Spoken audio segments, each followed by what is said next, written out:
4 years of hiding, 3,000 miles of distance. One moment to shatter everything. When Damian Moretti, New York's most ruthless crime boss, walks into Nora Vance's quiet Seattle cafe, he's not there for coffee. His dark eyes lock onto the 5-year-old twins playing behind the counter, and recognition hits him like a bullet to the chest. Those eyes. That jawline. His own face staring back at him. The children he never knew existed. The secret Nora buried. And the moment he realizes the truth, the cafe doors lock. Armed men take position, and Nora understands that running was never going to be far enough. If you're hooked, stay until the end. Hit that like button and comment with your city so I can see how far this story travels around the world. The morning rain hammered against the windows of Brew and Bloom, turning the Seattle streets into rivers of gray. Inside, the cafe smelled like fresh espresso and cinnamon rolls, the kind of warmth that made customers linger over their laptops and paperback novels. Nora Vance moved behind the counter with practiced efficiency, her dark hair pulled into a messy bun, flour dusting the sleeves of her faded flannel shirt. She was wiping down the espresso machine when the door chimed. The sound was ordinary. The man who walked through it was anything but. He was tall, well over 6 feet, with shoulders that filled the doorway and a presence that seemed to suck the oxygen from the room. His black overcoat was tailored to perfection. His dark hair swept back from a face that could have been carved from marble. Handsome in the way predators are handsome. Dangerous in the way storms are dangerous. Nora's hand froze on the towel. No, not here, not now. Behind her, near the play corner she'd set up with picture books and building blocks, Eli and Maya were constructing a tower.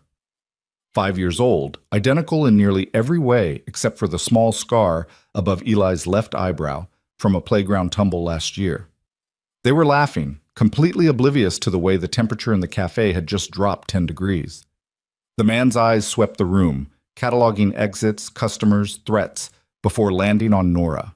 And when they did, something flickered in those dark depths. Recognition, maybe. Or calculation. "We're closed for a private event," Nora said, her voice steadier than she felt. "You'll have to come back later." The lie was paper thin, and they both knew it. 3 customers sat scattered around the cafe, nursing drinks and scrolling through their phones. The man smiled. It didn't reach his eyes. "I don't think so," he said, his voice low and smooth, with just a hint of a New York accent underneath. "I've come a long way for this cup of coffee, Miss Vance." The use of her name sent ice through her veins. She set down the towel carefully, buying herself a moment to think. "I'm sorry, do I know you?" "Not anymore." He stepped further inside, and that's when Nora noticed the second man, shorter, stockier, with a face like a clenched fist, who'd slipped in behind him and was now positioning himself near the door. "But we knew each other once. Quite well, actually." Nora's heart hammered against her ribs. She could feel the weight of the panic button under the counter, installed after a robbery attempt 2 years ago. But what good would the police do against him? "I think you have me confused with someone else," she said. "Nora Catherine Brennan," the man said, and hearing her real name, the one she'd buried along with her old life, was like a hand closing around her throat.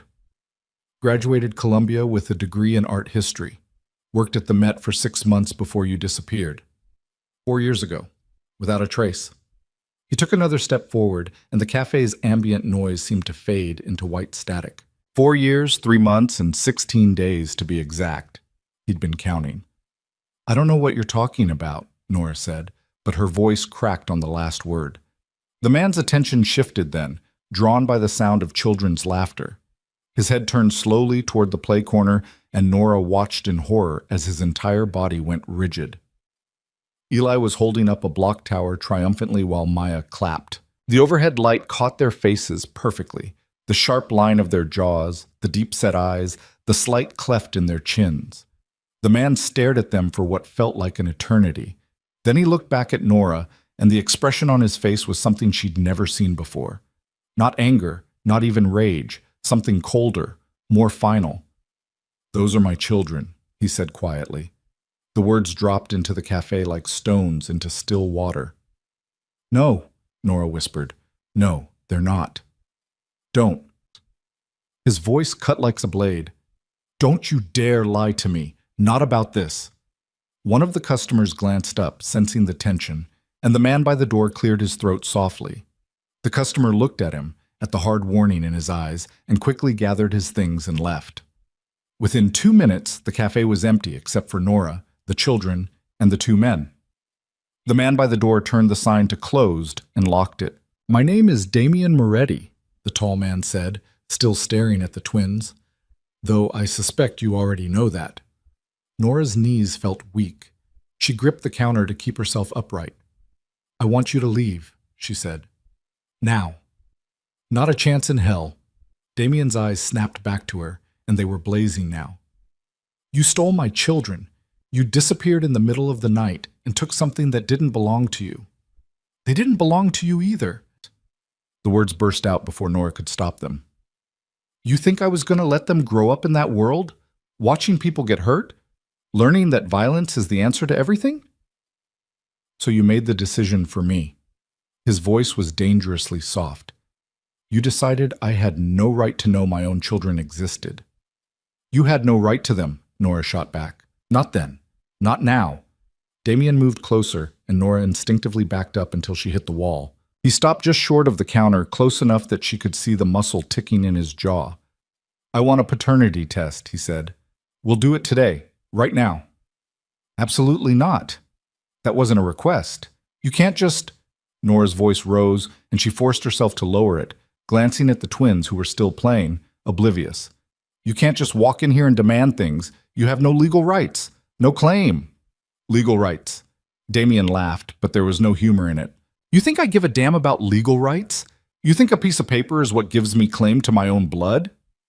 "They're not yours," Nora said desperately. "They're mine. I carried them. I raised them. I've been there for every nightmare, every fever, every scraped knee. Where were you?" "I didn't know they existed." The roar made Nora flinch, and this time the twins looked up, their small faces creasing with concern. Damian saw them watching and visibly fought to control himself, his hands clenching and unclenching at his sides. When he spoke again, his voice was deadly calm. "You made sure of that." Eli stood up, his little hand reaching for Maya's. "Mama?" The single word seemed to crack something in the tension. Nora pushed past Damian. He let her, though his eyes tracked every movement, and knelt beside the children. "It's okay, baby," she said, smoothing Eli's dark hair. "This man he's just a customer who's confused." "He's scary," Maya whispered, pressing against Nora's side. "I know, sweetheart, but he's leaving soon." Nora looked up at Damian, pleading silently. Please, not in front of them. But Damian wasn't looking at her anymore. He was looking at the twins with an expression that was part wonder, part devastation. He moved closer, slowly, like he was approaching wild animals that might bolt. "How old are you?" he asked quietly. Maya held up 5 fingers. Eli copied her, though he looked uncertain.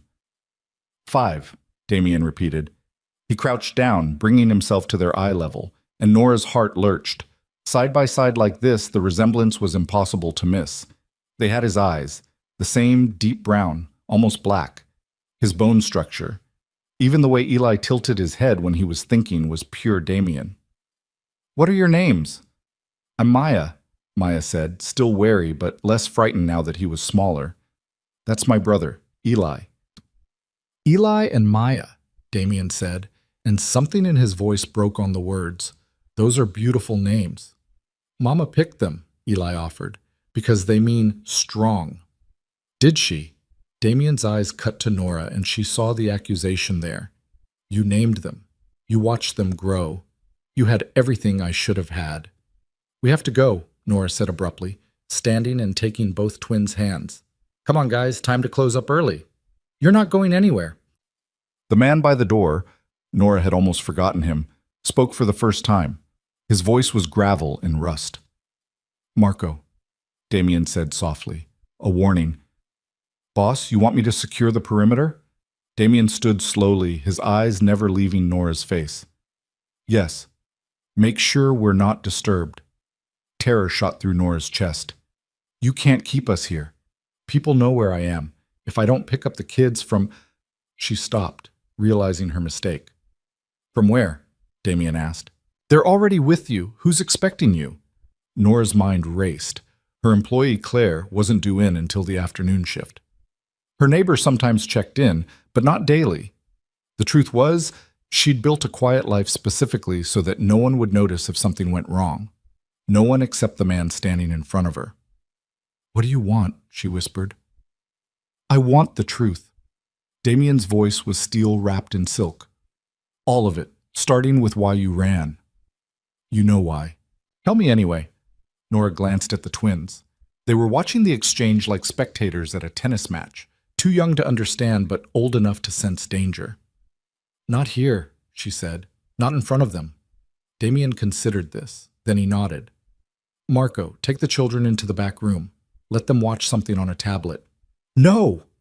Nora lunged forward, but Damien caught her wrist in an iron grip. "They'll be safe," he said. "You have my word." "Your word means nothing to me." "It's all I'm offering." They stared at each other, a silent battle of wills. Finally, Nora forced herself to relax, to turn toward the twins with a smile she didn't feel. "Eli, Maya, this is Marco. He's going to take you to the back room to watch cartoons while Mama talks to Mr. Moretti, okay?" "I want to stay with you," Maya said, her lower lip trembling. "I know, baby. But I need you to be brave for just a little while. Can you do that for me?" Maya looked uncertain, but Eli, always the protector, even at 5, took his sister's hand and nodded. "We'll be brave, Mama." Nora watched Marco lead them through the kitchen door, and the moment they disappeared, she rounded on Damien. "If you hurt them, I would die before I let harm come to those children," Damien said, and the conviction in his voice stopped her cold. "They're mine, Nora. Mine. Do you understand what that means?" "It means nothing," Nora said. "Biology doesn't make you a father." "Then what does?" The question was sharp, challenging. "Love? Care? Being there? You don't think I would have given them that if I'd known?" "No," Nora said flatly. "I don't. Because I knew you, Damien. I knew what you were. What you did." "What I am," he corrected. "That hasn't changed." "Exactly." Nora crossed her arms, a futile shield. "You're a criminal. You hurt people. You run an empire built on fear and blood, and you wanted me to bring children into that?" "I wanted a choice." The words exploded out of him. "You didn't even give me a chance to—" He cut himself off, jaw working. "You just vanished. Do you have any idea what that was like? Waking up to an empty apartment, all your things gone, no note, no explanation?" "I couldn't risk a note. You would have tracked me down." "You're damn right I would have." Damien moved closer, and Nora held her ground, even though every instinct screamed at her to run. "I tore the city apart looking for you. I had people searching every hospital, every morgue, every bus station and airport. I thought you were dead. I thought someone had taken you, hurt you. And when you didn't find a body, what then?" Nora challenged. "You just gave up?" "No." His voice dropped to something dangerous. "I never gave up. I kept looking, kept hoping, and now I know why I couldn't find you. You didn't just run. You erased yourself, changed your name, your identity. I did what I had to do, to keep my children from me, to keep them safe." "Safe from what?" Damien demanded. "From me? I would have protected them with my life." "Protected them from what?" Nora threw back. "From the enemies you've made? From the violence that follows you everywhere? From growing up thinking that guns and threats are normal?" She was breathing hard now, years of buried fear and anger spilling out. "I grew up in that world, Damien. I watched my father become something twisted and paranoid. I watched my mother drink herself to death trying to cope with it. I swore I would never let my children experience that." Damien stared at her, and for a moment something like pain flickered across his face. "Your father was weak, sloppy. I'm not him." "No," Nora agreed. "You're worse. Because you're good at it. Because you convinced yourself that the things you do are justified." "Everything I've done has been to build something," Damien said. "To create an empire that would last, that would mean something. Built on corpses and corruption. Built on loyalty and strength." He was close enough now that she could smell his cologne, something dark and expensive. "You don't understand the world I live in." "I understand it perfectly," Nora said. "That's why I left."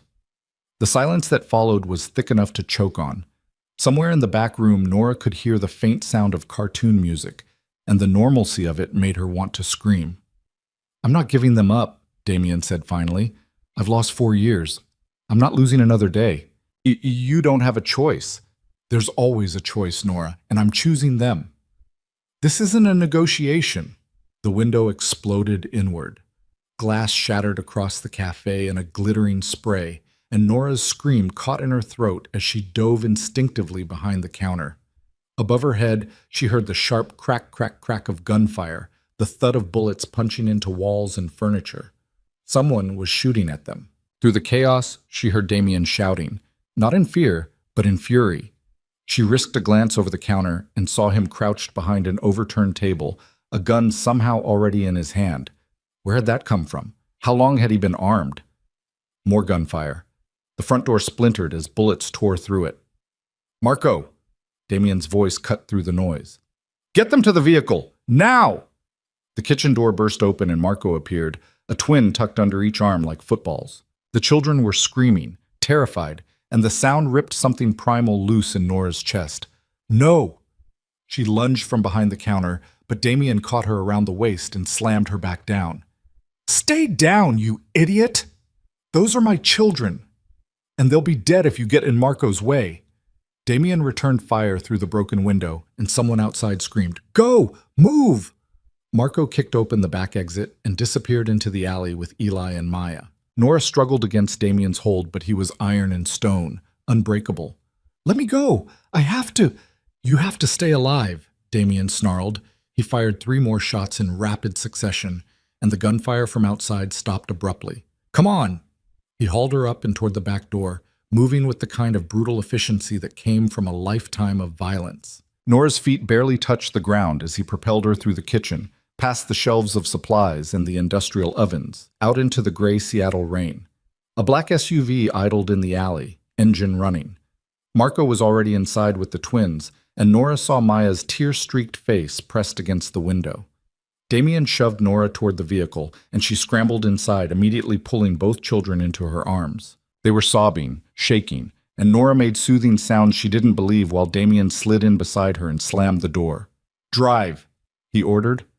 The SUV lurched forward, tires squealing on wet pavement. Through the rear window, Nora saw figures emerging from the cafe, men in dark clothes, carrying weapons.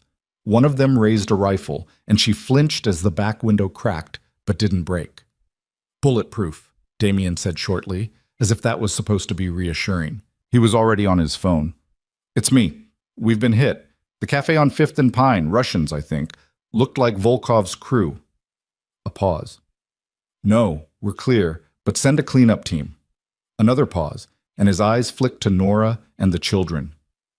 "And prep the plane. We're leaving the city." "No," Nora said. The word came out hoarse, barely a sound. "No, we're not going anywhere with you." Damien ended the call and turned to face her. His expression was granite. "That was a coordinated attack," he said. "They knew where to find us, which means someone's been watching you. How long, I don't know. But they made their move the second I showed up, which means they knew I'd come. They were waiting." "Russians?" Nora's mind was spinning. Why would Russians attack because of me?"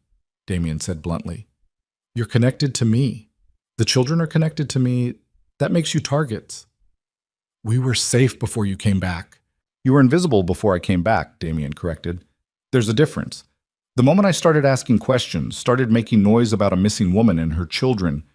He stopped, jaw clenching. "I led them right to you."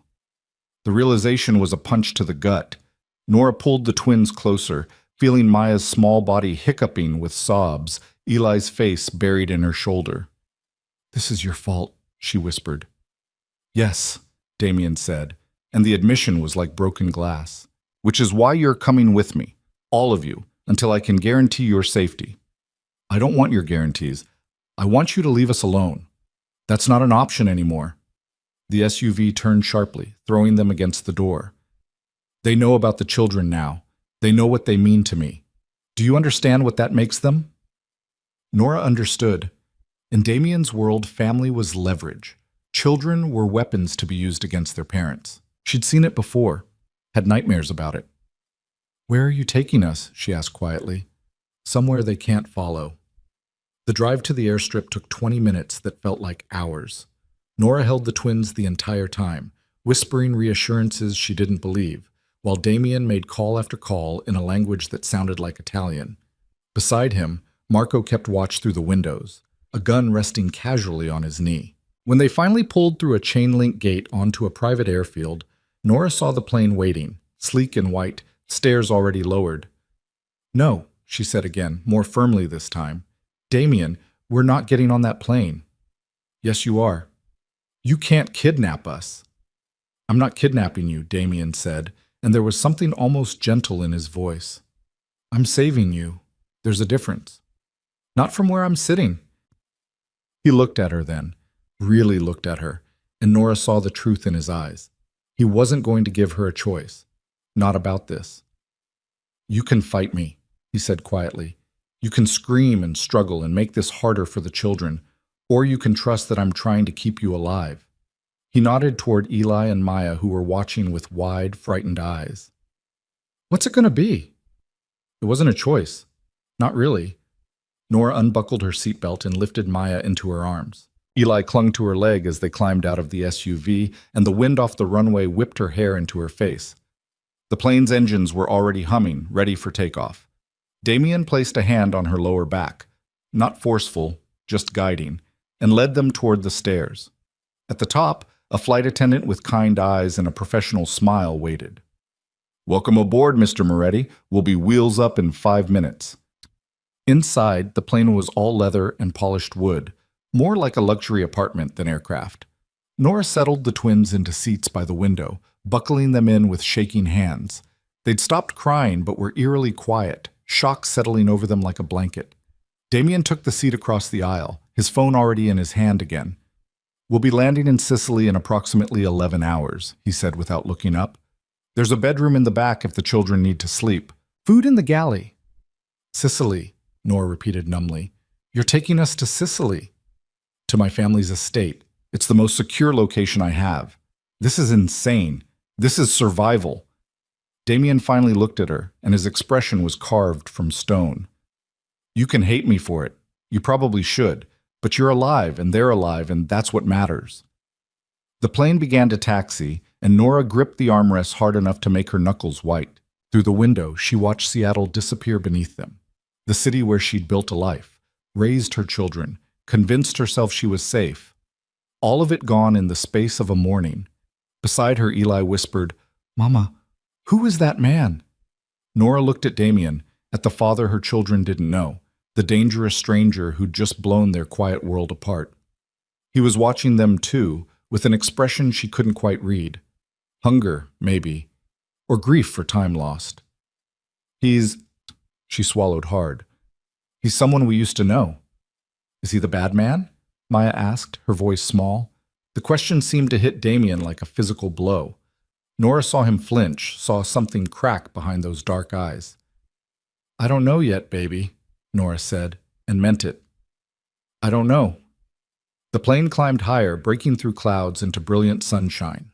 Below them, the world they'd known receded into memory. Ahead, across an ocean and a lifetime of choices she couldn't take back, waited an island fortress and a future Nora couldn't begin to imagine. She closed her eyes and held her children close, and prayed to a God she wasn't sure she believed in anymore, that she hadn't just made the biggest mistake of her life. But deep down, in the place where mothers know things, she suspected she already had. 4 years ago, when she'd run. Because running had only ever been a delay, not an escape. And now, at 30,000 feet with nowhere left to go, Nora finally understood. You couldn't outrun the father of your children. You could only decide what kind of father he was going to be. The question was whether Damien Moretti, crime boss, killer, the most dangerous man she'd ever known, could be the kind of father who chose love over power. Or if his world would destroy them all before they got the chance to find out. The twins fell asleep somewhere over the Atlantic, their small bodies curled together in the bedroom's king-sized bed, like puppies seeking warmth. Nora sat beside them for an hour, stroking their hair, and watching the rise and fall of their chests before exhaustion forced her back to the main cabin. Damien was exactly where she'd left him, seated in the leather chair with his laptop open and his phone pressed to his ear. He'd removed his jacket, and his shirt sleeves were rolled up, revealing forearms marked with old scars. He glanced up when she emerged, his eyes tracking her movement across the cabin. "They're sleeping," Nora said unnecessarily. She sank into the seat across from him, suddenly aware of how tired she was. Her hands were still shaking. Damien ended his call without saying goodbye. "You should try to rest too." "I can't." She wrapped her arms around herself. "Every time I close my eyes, I see that window exploding. I hear the gunfire." "You get used to it." The casual way he said it made something twist in her chest. "That's exactly what I was afraid of." Damien's jaw tightened, but he didn't respond. Instead, he poured 2 glasses of scotch from the bar and slid one across to her. Nora stared at it. "I don't drink." "You do now." It wasn't quite an order, but close. "Trust me. It helps." Nora picked up the glass and took a sip. The liquor burned going down, but it did settle something in her stomach. She took another drink, longer this time. "Who were they?" she asked. "The men who attacked us. Russians, Volkov's organization." Damien swirled his own drink thoughtfully. "Mikhail Volkov runs the East Coast operations. We've been at odds for the better part of a year." "At odds," Nora repeated. "Is that what you call a gang war?" "It's what I call business." Damien's eyes were hard. "Volkov's been trying to move into my territories. Drugs, weapons, human trafficking, things I don't allow in my city." "How noble of you." "I never claimed to be noble, Nora, but I have lines I don't cross." He set down his glass with a sharp click. "Volkov doesn't, which makes him dangerous." "And you think he'll come after the children?" "I know he will." Damien's expression was grim. "The moment my people started asking questions about you, word got out. And Volkov's smart enough to connect the dots. A woman I was involved with 4 years ago, suddenly reappearing with 5-year-old twins?" He laughed, but there was no humor in it. He probably knew about them before I did. The thought made Nora's blood run cold. "You're saying he's been watching us? For how long?" "I don't know. Weeks, maybe. Long enough to set up today's ambush." Damien leaned forward, his elbows on his knees. "The only reason you're alive is because I showed up when I did. If I'd waited another day, another hour..." "Don't." Nora cut him off, unable to hear the end of that sentence. "Just don't." They sat in silence for a moment, the plane's engines a constant white noise around them.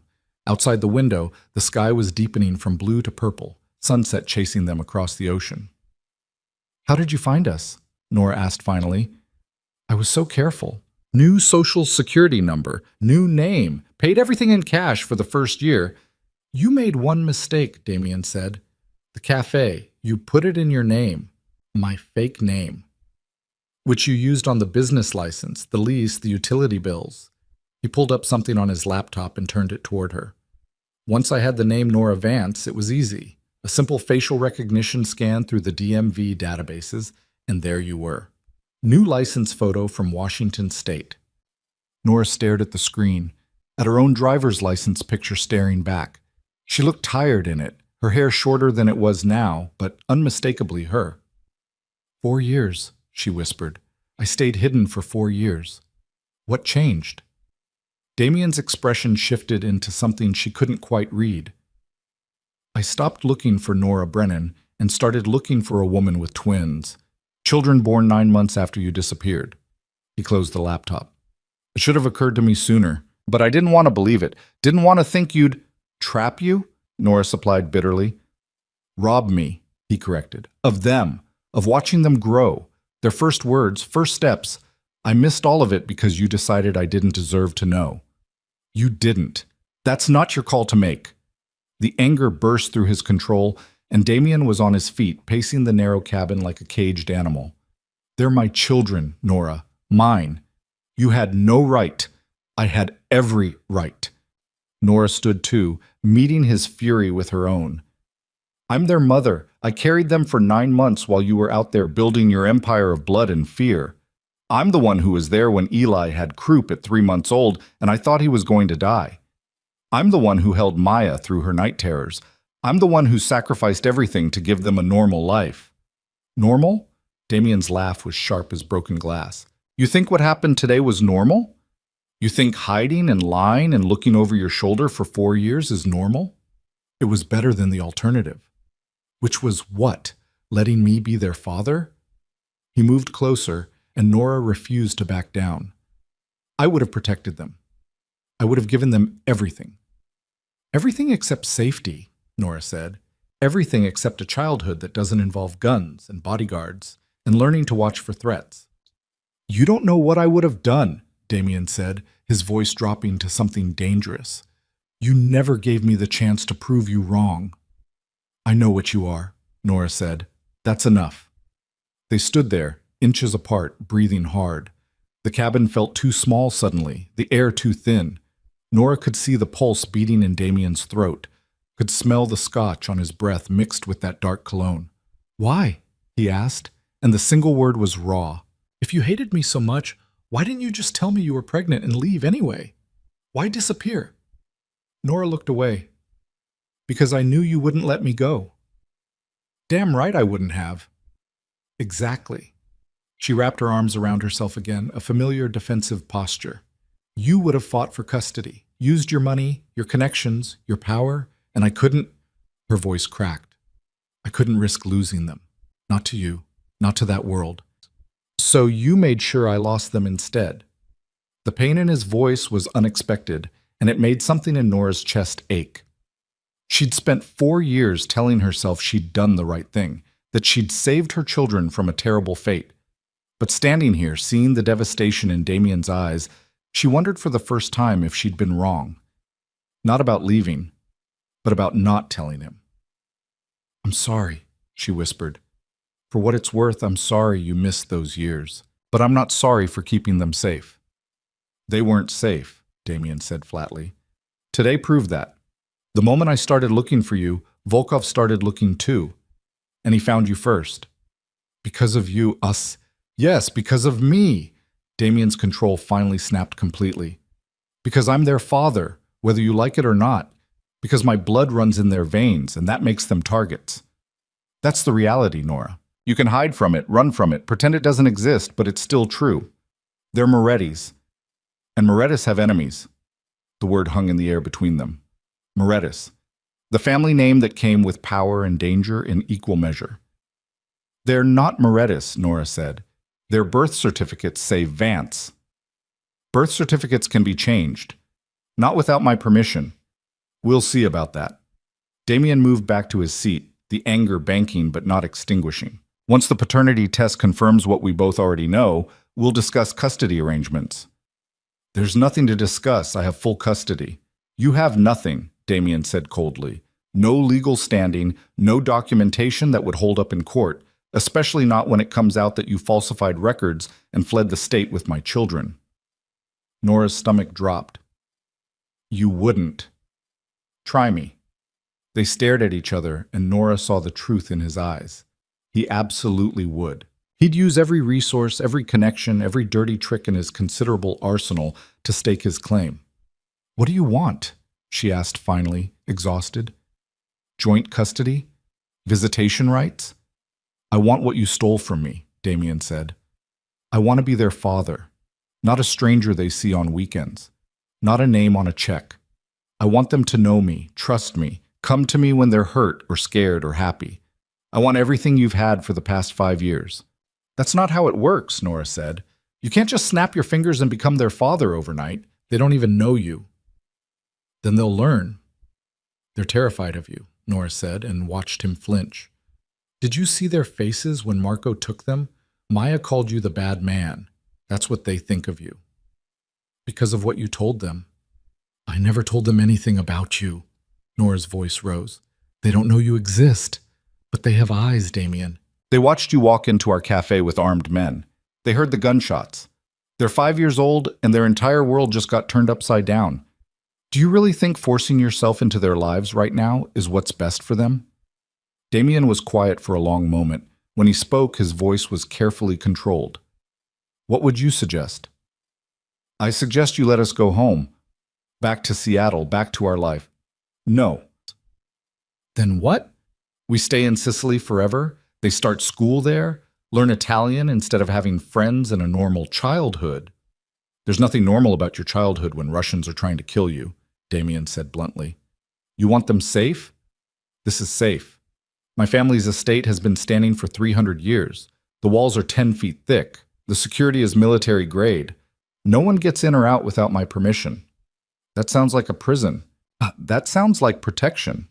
Damien leaned forward. Here's what's going to happen. We land in Sicily, we go to the estate, and we wait until I've neutralized the Volkov threat. Could be days. Could be weeks. But until I'm certain you're all safe, no one leaves. And then what? And then we figure out what comes next. His eyes held hers. Together. For their sake. Nora wanted to argue, wanted to fight, but the exhaustion was winning. I need to check on them. Wait. Damien's voice stopped her halfway to the bedroom. There's something else you should know about Sicily. What now? My family is there. My mother, my sister. They don't know about the twins yet. Nora's eyes widened. You didn't tell them? I wanted to be sure first. Wanted the paternity test. He stopped, seeming to struggle with the words. I wanted to meet them before I claimed them, to know they were real. They're real, Nora said quietly, whether you believe it or not. I believe it. Damien's voice was rough. I looked at them, and I knew. But my mother, she's going to have questions. Lots of questions. About where they've been, why she didn't know, why you disappeared. What are you going to tell her? The truth. That you ran because you were scared. He met her eyes. That I gave you reason to be scared. The admission surprised her. You're not going to blame me? Oh, I blame you, Damien said. But I also know what I am. What my life looks like from the outside. If I were you, I probably would have run too. It was the closest thing to understanding she'd heard from him since he'd walked into her cafe, and it made Nora's throat tight. Thank you, she whispered. Don't thank me yet. My mother's going to want to meet them, get to know them, and she's... He paused. Intense. About family. What does that mean? It means she's going to love them immediately and completely, Damien said. And she's going to hate you for keeping them from her. So prepare yourself for that. Nora nodded numbly and headed for the bedroom. Inside, the twins were still asleep, their faces peaceful in the dim light. She crawled onto the bed between them and pulled them close, breathing in their familiar scent of children's shampoo and innocence. In the main cabin, she heard Damien making another call. His voice was low and intense, speaking rapid Italian. She caught a few words, bambini, sicurezza, familia, but not enough to understand the full conversation. She must have dozed off, because the next thing she knew, Maya was shaking her shoulder. Mama, I'm hungry. Nora blinked awake, disoriented. The plane was darker now, only a few lights still on. Okay, baby, let's find you something to eat. In the galley, she found crackers, cheese, fruit. She made the twins' plates and settled them at the small table while she heated up pasta from the refrigerator. Behind her, she felt Damien watching. There's chicken in there too, he said. If they prefer. They like pasta, Nora said shortly. Eli looked up at the sound of Damien's voice, his dark eyes wary. Are we still on the airplane? Yes, Nora said. We're going on a trip. To where? Maya asked. Damien stepped closer, and Nora tensed, but he just knelt down to the twins' eye level. To Sicily. It's an island in Italy. Have you heard of Italy? Both children shook their heads. It's where my family comes from, Damien said. Where I grew up. It's very beautiful. There are orange trees and olive groves and a big house with lots of rooms to explore.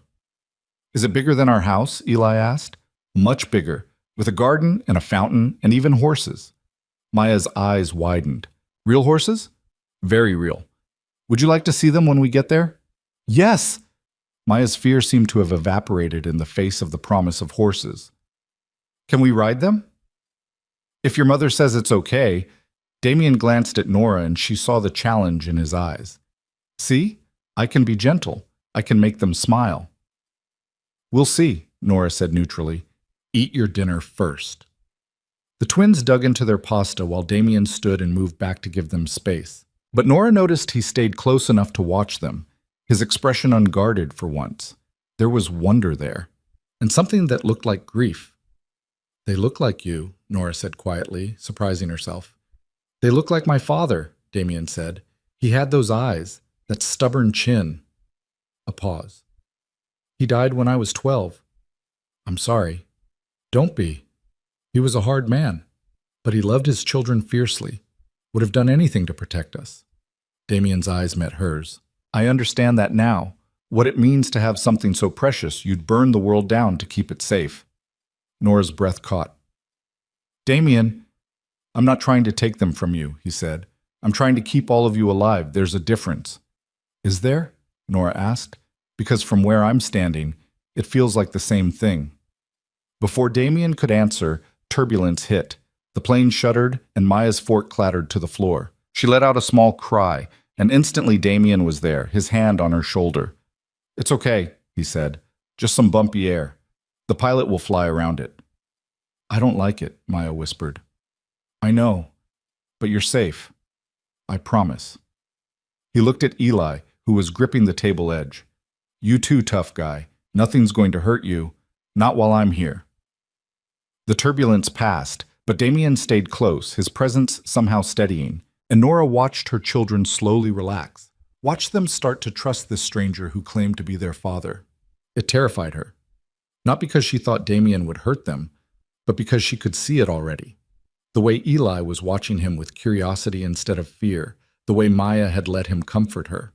They were resilient, adaptive, ready to accept this new reality, and Nora was still fighting it with everything she had. The plane landed in Sicily just after dawn, the sun rising over mountains that glowed gold and amber. A convoy of black cars waited on the private airstrip, and more men in dark suits who looked at Damien with a mixture of respect and fear. "Welcome home, boss," one of them said in accented English. "The family is waiting." Damien nodded and turned to Nora, who was carrying a sleeping Maya, while Eli clung to her hand. "This way." The drive through the Sicilian countryside was beautiful, despite Nora's exhaustion. They passed vineyards and ancient stone walls, villages that looked unchanged for centuries. The twins pressed their faces to the windows, pointing at sheep and goats, and asking endless questions. "Are we really going to live in a castle?" Eli asked. "It's not a castle," Damien said. "Just a very old house." "How old?" "About 300 years." "That's older than dinosaurs."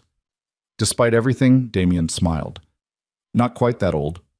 The estate appeared around a final curve, a sprawling villa of honey-colored stone with terracotta roof tiles and gardens that seemed to go on forever. It was beautiful and imposing in equal measure, and Nora's heart sank. This wasn't a house. It was a fortress. The cars stopped in the circular drive, and before Damien could even open the door, a woman emerged from the villa. She was in her 60s, elegant in a simple black dress, her dark hair threaded with silver. Her eyes, the same deep brown as Damien's, went wide when she saw the twins. "Damiano," she breathed, "you said you had news, but I never imagined—" "Mama." Damien helped Nora out of the car, steadying her when she stumbled. "This is Nora Vance, and these are—" He paused, and Nora saw him struggle with the words. "These are my children, Eli and Maya." The woman's hand went to her mouth. For a moment, she just stared. Then she was moving, crossing the drive in quick steps, and Nora instinctively pulled the twins behind her. "Don't," the woman said, stopping short. "Please, I'm not going to hurt them. I just—" Her voice cracked. "May I?" Nora looked at Damien, who nodded. Slowly, she stepped aside. Damien's mother knelt in front of the twins, tears streaming down her face. "Hello, little ones. I'm your grandmother, your nonna. Do you know what that means?" Both children shook their heads. "It means I'm your papa's mama, and I've been waiting to meet you for your whole lives, even though I didn't know you existed until 5 minutes ago." She laughed through her tears. "You're so beautiful, both of you." "You're crying," Maya said, sounding worried. "Happy tears, tesoro. The happiest tears." She reached out slowly, giving them time to pull away, and when they didn't, she pulled them both into a fierce embrace. Over their heads, her eyes met Nora's, and the warmth vanished. "You," she said, and the single word was ice. You did this. You kept them from us. Mama, Damien warned. Don't. His mother stood, still holding the twins' hands. Don't defend her. Not for this. There will be time for explanations later, Damien said. Right now, everyone needs rest. It's been a long night. Of course. The warmth returned when she looked at the twins. Come, Bambini, let me show you your rooms. We have toys and books and anything you could want. She led them toward the villa, chattering in a mix of English and Italian, and Nora moved to follow, but Damien caught her arm. Let them go, he said. My mother won't hurt them, and we need to talk. About what? About what happens next. His grip was gentle but unyielding, because things are about to get complicated. More complicated than being kidnapped and flown to Sicily? Much more. Damien's expression was grim. I just got word Volkov knows we're here, and he's sent a message. Nora's blood went cold. What message? Damien pulled out his phone and showed her a photo. It was grainy, taken from a distance, but clear enough. 2 children playing in a Seattle cafe, her children, and beneath the photo, a single line of text. Trade offer. Your brother for your heirs. You have 48 hours. Nora's knees went weak. Your brother? I thought you said he was dead. The car accident 3 years ago. I thought he was 2, Damien said, his voice rough. But apparently, Volkov had other plans. He's been holding Luca this whole time, waiting for the right leverage. And now he has it, Nora whispered. The twins. He thinks he has it. Damien's jaw clenched. But he's made a critical error. What's that? Damien looked toward the villa, where his children had just disappeared inside. When he turned back to Nora, his eyes were black fire. He thinks I'll choose my brother over my children. He doesn't understand that I'd burn this whole world to ash before I let anyone take them from me again. He stepped closer. So, here's what's going to happen. I'm going to set a trap, draw Volkov out, and I'm going to end this war once and for all. And us? Nora asked. What happens to us while you're out there starting your war? You stay here, where it's safe, where my mother and my men can protect you. In a prison, you mean? In a sanctuary, Damien corrected, for as long as it takes. He walked away before she could argue, already pulling out his phone to make more calls. And Nora stood there in the Sicilian dawn, watching the sun rise over the mountains, and wondered how her quiet life had turned into a nightmare. Inside the villa, she could hear her children's laughter as Damien's mother showed them some treasure or another. Normal sounds, happy sounds. But outside these walls, men with guns were planning their deaths. And somewhere in a cell or a cage, Damien's brother was waiting for a rescue that might never come. Because Nora knew, even if Damien wouldn't admit it yet, that this wasn't a choice between his brother and his children. It was a choice between family and survival. And in Damien Moretti's world, there was only ever one answer. The villa's security vault was buried 3 stories beneath the wine cellar, accessible only through a biometric scanner and a code that changed hourly. Damien led Nora down the stone stairs 2 days after they'd arrived, his hand on her lower back more out of habit than affection. This is where you'll take the children if anything happens, he said, pushing open the reinforced steel door. Inside was a room roughly 20 by 20 feet, lined with monitors showing every angle of the estate. There were beds, supplies, communications equipment, everything needed to survive a siege. You're serious, Nora said, her voice hollow. You actually think it could come to this? I think Volkov is desperate, and desperate men do desperate things. Damien showed her how to work the security panel. The code is your birthday plus the twins' birthday, 6 digits total. Can you remember that? Month and day? Yes, no year. He watched her punch it in, watched the light turn green. Good. If the alarm sounds, you get Eli and Maya, and you run straight here. Don't stop for anything. Don't look back. Just run. What about your mother? Your sister? They know the protocol. They'll either be here already or they'll find their own shelter. Damien's jaw was tight. I need to know you can do this, Nora. I need to know that if everything goes to hell, you'll protect them. Of course I will. They're my children. They're our children, Damien corrected, and the possessiveness in his voice made her skin prickle. And I need them safe. All of you safe. He'd been like this since they arrived, oscillating between cold strategist and something almost tender when he watched the twins play. That morning, Nora had found him in the garden with Eli, teaching the boy how to skip stones across the fountain. The image had been so jarringly normal that she'd almost forgotten where they were, what they were running from. Almost. "How much time do we have?" she asked. "Volkov's deadline is tomorrow at noon." Damien closed the vault door, testing it. "But I'm not waiting for him to make the first move. Tonight, we end this." "We?" Nora's eyes widened. "You're not seriously including me in whatever insane plan you've concocted." "You're already included," Damien said. "You've been included since the moment I walked into your cafe. The question is whether you want to be active or passive in what comes next. I want to take my children and go home.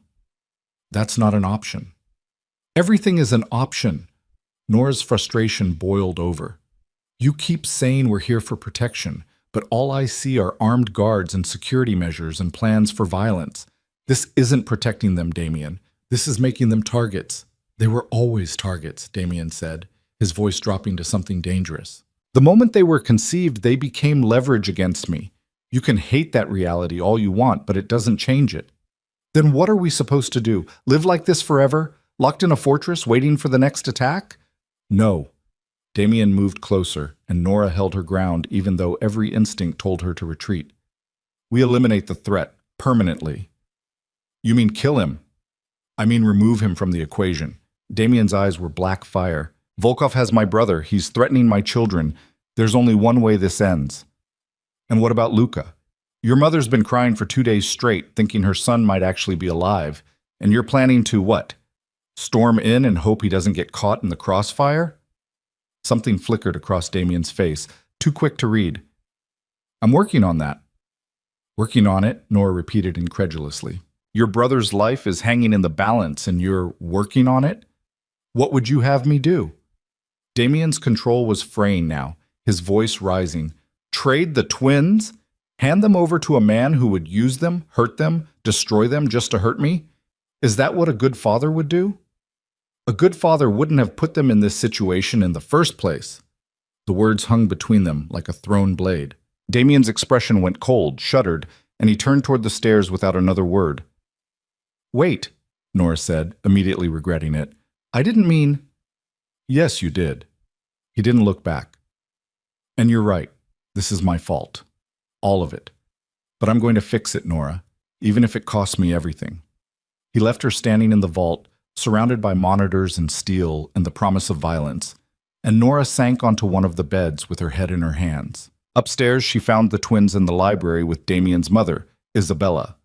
The older woman was reading to them in Italian, her voice melodic and soothing, and both children were entranced. They'd taken to her immediately, calling her Nonna and climbing into her lap like they'd known her all their lives.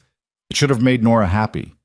Instead, it felt like another piece of their old life slipping away. "Mama!" Maya spotted her and ran over. "Nonna is teaching us words. I can say butterfly in Italian." "Farfalla," Eli added proudly. "That's wonderful, baby." Nora smoothed Maya's hair, trying to smile. "Why don't you two keep reading? I need to talk to Nonna for a minute." Isabella followed her into the hall, her expression cooling the moment they were out of the children's earshot. She'd been polite but distant with Nora, and the tension between them was thick enough to cut. "They're beautiful children," Isabella said. "Smart, kind. You've done well with them." "Thank you." Despite depriving them of their family, the words were delivered calmly, but they landed like stones. "Despite making my son believe his children didn't exist, despite letting me mourn grandchildren I never knew I had." Nora's throat tightened. "I did what I thought was right." "For whom? For them or for yourself?" Isabella's dark eyes were sharp. "Did you think about what you were taking from them? A father, grandparents, cousins? A legacy that goes back generations?" "I thought about keeping them alive," Nora said quietly. "I thought about them growing up without bullet holes in their walls and armed guards at their school. I thought about them having a chance at normal." "Normal," Isabella repeated, and laughed bitterly. "There is no normal for a Moretti. There never has been. We are who we are, and we survive by being stronger than our enemies. You can't change that by pretending it doesn't exist. I can try. And look where it got you. Isabella gestured to the villa around them. Running for your life, hiding in my son's fortress, while men with guns plan to take those children you fought so hard to protect. The truth of it made Nora's eyes burn. What would you have done if you'd known what Damien was, what his life would be like? Would you have chosen differently? Isabella was quiet for a long moment. I knew what my husband was when I married him. I knew the risks, the danger, but I also knew he would die before he let harm come to his family. And he did. Her voice broke slightly. He died protecting Damiano and his siblings from a rival family's attack. Damiano was 12 years old, and he watched his father bleed out on the floor of our old villa. Nora hadn't known that. Damien had mentioned his father's death, but not the details. After that, Damiano became the man of the family, Isabella continued. He took over the business at 19. He made hard choices, did terrible things, all to keep us safe and fed and powerful. So when you tell me you kept those children from him because of what he is, what I hear is that you didn't trust him to do what he's always done. Protect the people he loves. It's not that simple. It is exactly that simple. Isabella's eyes flashed. You didn't trust him. And instead of giving him a chance to prove himself, you ran. You took away his right to choose what kind of father he wanted to be. The accusation hit harder than Nora expected because somewhere deep down she knew it was true. She'd been so certain she was right, so convinced that Damien would corrupt their children just by existing in their lives, that she'd never considered he might surprise her. I was scared, she whispered. And you're still scared, Isabella said. But fear is not an excuse for theft. And make no mistake, what you did was theft. You stole years from my son, from me, from those beautiful children who deserve to know their family. I know, Nora said, and her voice cracked. I know, and I'm sorry, but I can't go back and change it. All I can do is try to protect them now. Then trust Damiano to do the same. Isabella's expression softened slightly. He's not perfect. None of us are. But he loves those children with everything he has, and he will not let them be hurt, even if it means sacrificing himself. Before Nora could respond, an alarm pierced the air, loud, insistent, making her heart leap into her throat. What is that? She asked, but Isabella was already moving, her face gone pale. The perimeter alarm. Someone's breached the outer wall. She grabbed Nora's arm. Go, get the children. Now. Take them to the vault. But Damien said, now. Isabella's voice cracked like a whip, and Nora ran. She burst into the library, scooping up Maya while reaching for Eli's hand. We have to go, babies, right now. What's happening? Eli asked, his face frightened. It's just a drill, Nora lied, already moving toward the hall. Remember that special room Damien showed you? We're going to go there and play a game. But the gunfire that erupted outside was no game. The windows shattered in an explosion of glass and bullets, and Nora screamed, throwing herself over the children. Around her, the library disintegrated, books torn apart, furniture splintering, paintings falling from walls and shredded canvas. Go! Isabella appeared behind them, a gun in her hand that looked surreal against her elegant black dress. I'll cover you!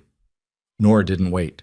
She ran, carrying Maya and dragging Eli, while behind them Isabella returned fire with the calm precision of someone who'd done this before. The hallway seemed endless, the stairs to the cellar impossibly far, and all around them the villa was under assault. Men were shouting in Russian. More gunfire, an explosion that shook the walls. Mama, I'm scared, Maya sobbed against her shoulder. I know, baby. Just hold on tight. They reached the cellar stairs and Nora practically fell down them, her ankle twisting but adrenaline keeping her upright. The wine racks flashed past, and then the hidden door to the vault, and she punched in the code with shaking fingers. Wrong. Red light. No, no, no! She tried again, forcing herself to focus. Her birthday, the twins' birthday. 6 digits. Green light. The door swung open. Get in, Isabella said from behind them, blood running from a cut on her temple. Quickly! Nora pushed the children inside and turned to help Isabella, but the older woman shook her head. I have to find my daughter. Sophia is still upstairs. You can't go back out there. They're my children, Isabella said simply. All of them. Lock the door behind me. Don't open it for anyone except Damiano. She was gone before Nora could protest, disappearing back up the stairs at a run, and Nora was left alone with two terrified 5-year-olds in a vault that suddenly felt like a tomb. She locked the door and gathered the twins onto one of the beds, holding them close while they cried. On the monitors, she could see the carnage unfolding above them, armed men in tactical gear swarming the villa, Damien's guards fighting back, falling, dying. It was chaos and violence and everything she'd tried to protect her children from. "Where's Papa?" Eli asked through his tears, and the word made Nora's heart stop. "What did you call him?" "Papa. That's what Nonna said we should call him. Is he okay? Is he going to die like the men on the TV?" Nora looked at the monitors and realized Eli was watching the security feed, watching men get shot and fall. She quickly covered his eyes, but the damage was done. "He's not going to die," she said, hoping it was true.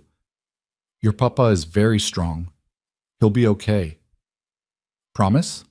Nora had never made a promise she was less sure of keeping. "I promise."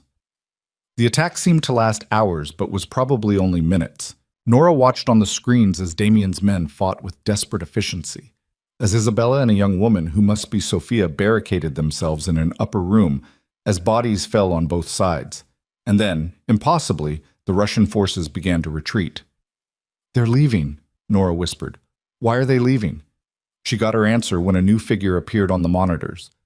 Damien, moving through the villa like a force of nature, a gun in each hand. He wasn't retreating. He was advancing. And behind him came more men, reinforcements, who drove the Russians back through the shattered windows and out into the night.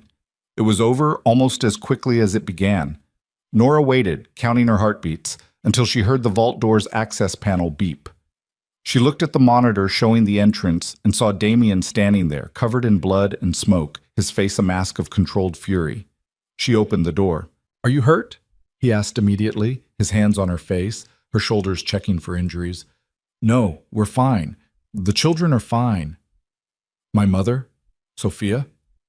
"Alive, I think." Isabella went to find Sophia during the attack.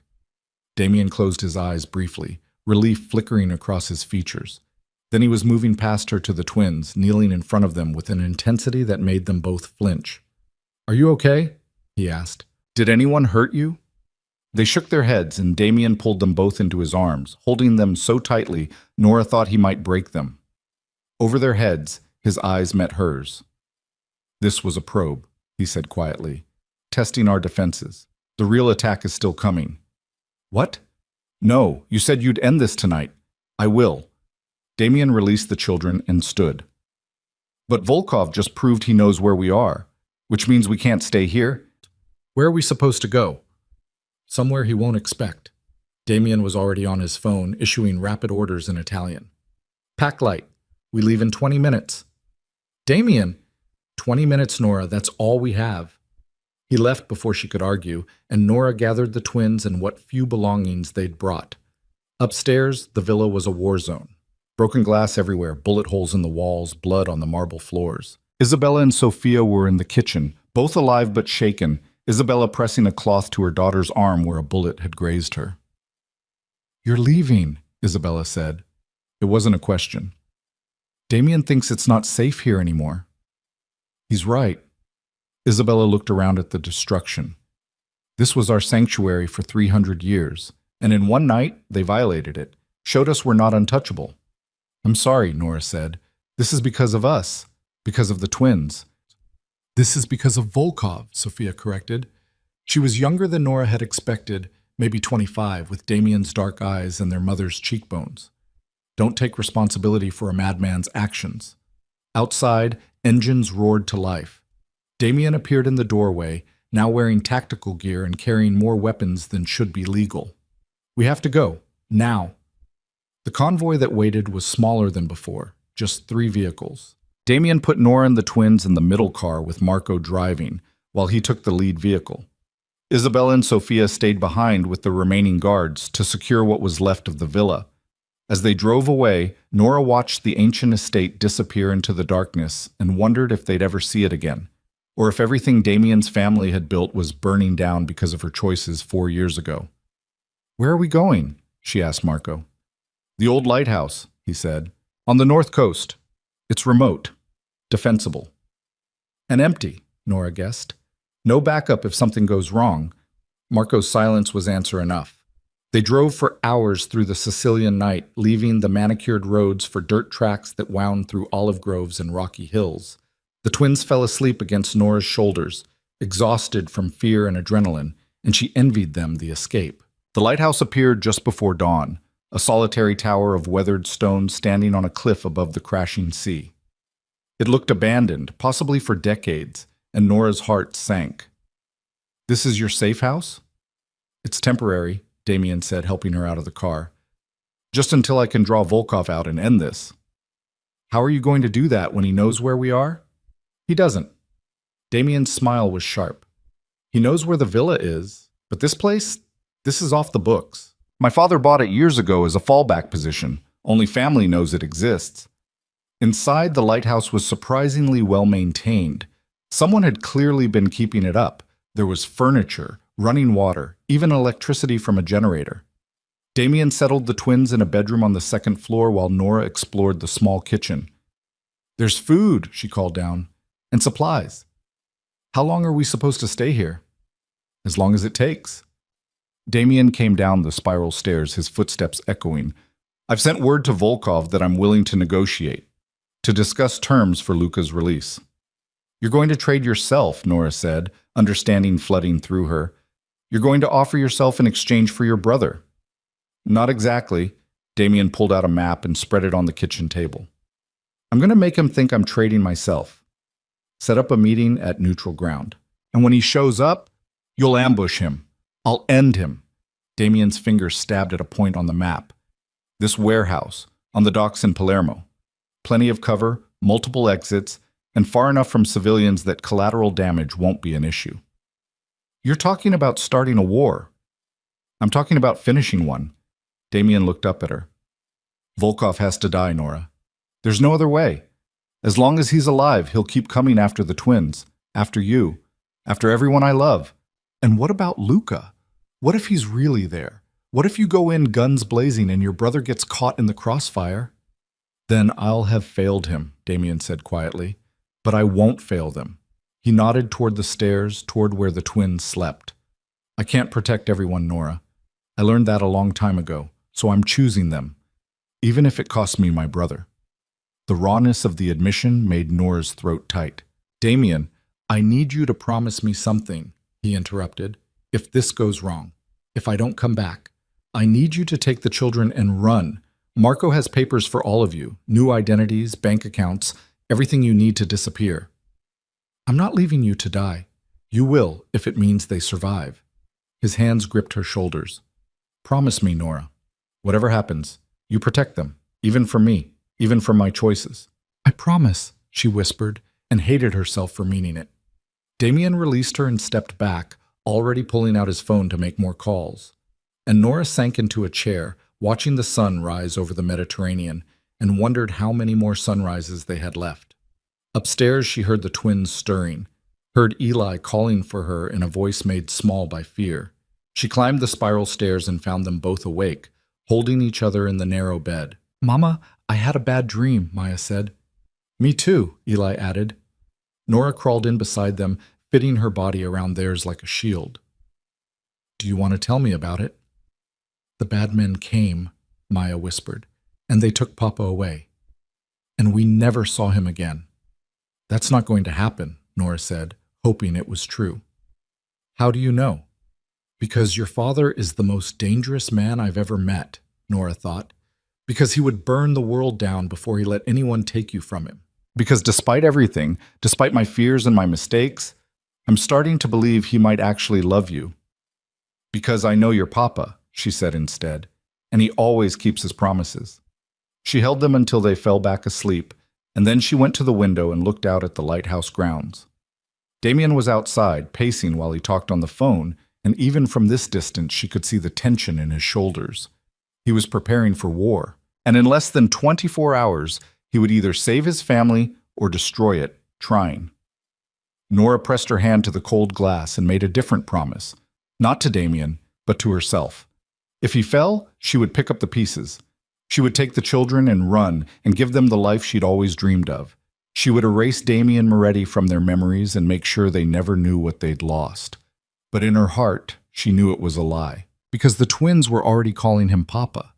They'd already let him into their hearts with the easy acceptance of children who didn't understand betrayal. And if Damien died tomorrow, they would remember, they would grieve, and they would become exactly what she'd been trying to prevent, children shaped by violence and loss, and the endless cycle of revenge. The irony wasn't lost on her. In running from Damien's world, she'd guaranteed her children would never escape it. The plan was supposed to be simple. Damien would meet Volkov at the warehouse at midnight, convince him the trade was real, and when the Russians' guard was down, the trap would spring. Damien's men were already in position around the docks, hidden in the shadows with enough firepower to level the building if necessary. Simple, clean, final. But standing in the lighthouse kitchen at 11 o'clock that night, watching Damien strap on body armor and check his weapons, Nora felt anything but certain. "You don't have to do this," she said for the 10th time. "We could run, take the children and disappear. You said you had papers." "And Volkov would find us," Damien interrupted, his voice flat. "Maybe not tomorrow, maybe not next month, but eventually. And the next time I might not be there to stop him." He holstered a gun at his hip, another at his ankle. "This ends tonight. Or you end tonight." Damien looked up at her then, and something softened in his expression. "If I don't come back, don't," Nora said, her voice breaking. "Don't say goodbye. Not like this. I have to." He crossed to her, his hands cupping her face with surprising gentleness. "Because I need you to understand something. Everything I've done, every choice I've made since I found you, it's been for them, to give them a chance at the life you wanted for them. By starting a war? By ending one." His thumb brushed her cheekbone. "I know you hate what I am, what I do, but this is the only language men like Volkov understand, the only way to make them stop. And what about Luca? What if he's really there?" Damien's jaw clenched. "Then I save him if I can. But if I have to choose between my brother and my children, there is no choice. There was never any choice." The certainty in his voice made Nora's chest ache. "Your mother will never forgive you." "I know." He released her and stepped back, checking his watch. "I have to go. Marco is staying here with you and the twins. If you don't hear from me by dawn—" "We run," Nora finished. "I know." Damien nodded and headed for the door, but Nora's voice stopped him. "Damien, wait!" He turned and Nora crossed the space between them before she could think better of it. She went up on her toes and pressed her lips to his. A brief, desperate kiss that tasted like fear and goodbye, and all the words they'd never said to each other. When she pulled back, Damien's eyes were dark and unreadable. "Come back," she whispered. "Please. They need you." "Just them?" The question hung in the air between them, weighted with 4 years of running and regret. Nora opened her mouth to answer, but Damien shook his head. "Don't," he said softly. "Don't say something you'll regret in the morning." He left before she could respond, and Nora stood in the doorway watching his taillights disappear down the coastal road. The night was clear and cold, the lighthouse beam cutting through the darkness in steady sweeps, and she had never felt more alone. Marco found her still standing there 10 minutes later. "You should get some sleep," he said. "Long night ahead." "I can't sleep." Nora wrapped her arms around herself. "Not while he's out there. Boss knows what he's doing." "Does he?" "Because from where I'm standing, it looks like he's walking into a trap." Nora turned to face Marco. "You've worked for him a long time. Is he always like this? Always so willing to throw himself into danger?" Marco considered the question. "Mr. Moretti is, complicated. But I've never seen him hesitate when family is involved. He'd die for the people he loves. That's both his greatest strength and his greatest weakness. And Volkov knows that. Which is why the boss is being careful," Marco said, but his eyes said he was worried too. "Come inside, I'll make coffee. It's going to be a long wait." The twins were still sleeping upstairs, oblivious to the danger their father was walking into.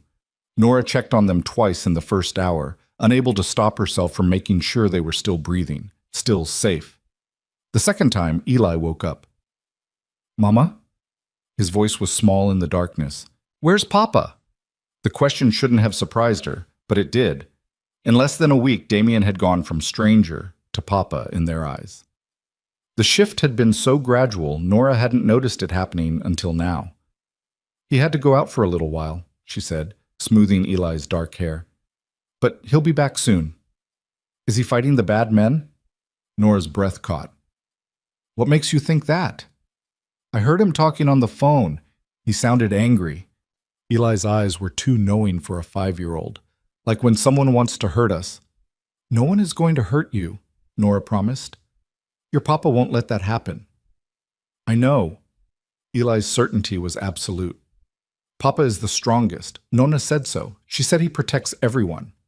Nora thought about Damien walking into that warehouse, outnumbered and outgunned, betting everything on a plan that required perfect timing and perfect luck. She thought about Luca, if he was even still alive, waiting for a rescue that might never come. She thought about Isabella's face when Damien told her he was choosing the twins over her son. Yes, she said quietly. He does. She stayed with Eli until he fell back asleep, then returned downstairs where Marco was monitoring communications. The radio crackled periodically with check-ins from Damien's men positioned around the warehouse. But there was no word from Damien himself. Midnight came and went. 1 a.m., 2. At 2:30, the radio erupted with gunfire and shouting. Contact! Multiple hostiles! North entrance compromised! Where's the boss? Anyone have eyes on the boss? Marco was on his feet, barking orders into the radio, trying to coordinate from miles away. Nora stood frozen, listening to the chaos, her heart in her throat. Fall back! Fall back to secondary positions. We've got men down. Need medical. The building's rigged. They've got explosives. And then, cutting through everything else, a voice Nora recognized. Damien's voice, rough with pain but unmistakably alive. Get everyone out. Now. The whole thing's coming down. Boss, we can't leave you, but that's an order. Get clear. The explosion came through the radio as a roar of static and screaming, then silence. Damien! Nora grabbed the radio from Marco's hand. Damien, answer me. Nothing. We lost the signal, Marco said, already moving toward the door. I have to go. I have to get to him. No. Nora caught his arm. You have to stay here, with the children. That's what he'd want. Miss Vance, please. Her voice broke. If something's happened to him, if Volkov's people are coming here next, the twins need protection, and you're all they have. Marco's face was torn, but finally he nodded. I'll stay, but I'm calling in backup. Every man we have. He made the calls while Nora paced, her mind racing through terrible possibilities. Damien was dead. Damien was captured. Damien was hurt and bleeding out in the ruins of that warehouse while she stood here, helpless, miles away. The radio crackled back to life at 3 a.m. Marco, you there? Boss! Marco's relief was palpable. We thought the explosion. I'm alive, barely. Damien's breathing was labored. But we've got a problem. Volkov wasn't at the warehouse. It was a setup. He sent his lieutenant with a dozen men and enough C4 to level the block. Where is he? That's the problem. According to the lieutenant, and he was very cooperative once we convinced him to talk, Volkov's on his way to the lighthouse. The words took a moment to register. When they did, Nora felt the blood drain from her face. How? Marco demanded. No one knows about this location. Someone talked. Damien's voice was grim. Or someone followed us. Either way, he knows where you are, and he's bringing an army. How long do we have? 20 minutes. Maybe less.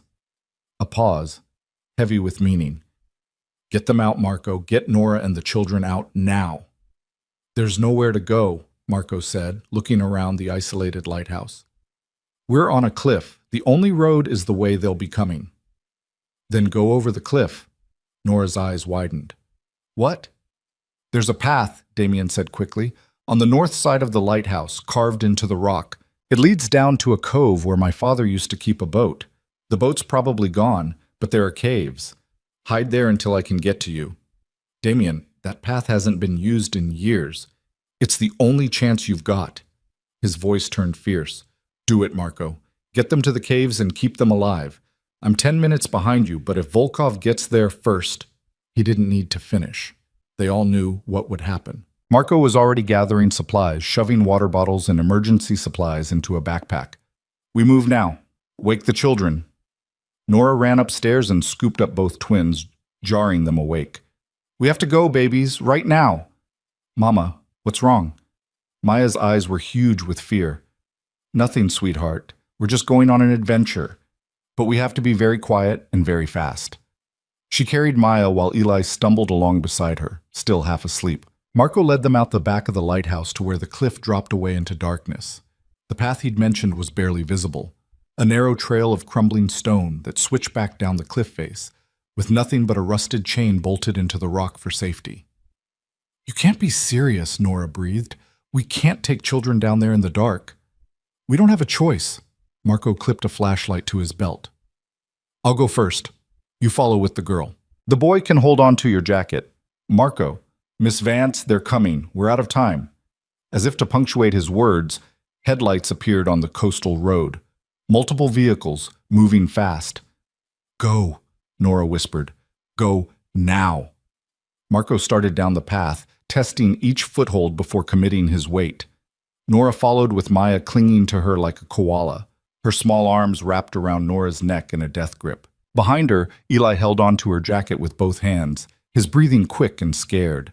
The path was treacherous, crumbling in places, slick with sea spray in others.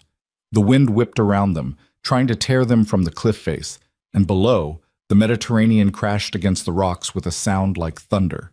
The lighthouse beam swept overhead, briefly illuminating their descent before plunging them back into darkness. "Don't look down," Nora told the twins, even as she made the mistake of glancing down herself.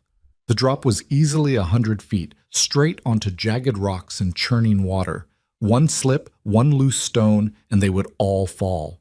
Above them, car doors slammed, voices shouted in Russian, then gunfire, sharp cracks that echoed off the cliff. "They're shooting at the lighthouse," Marco said.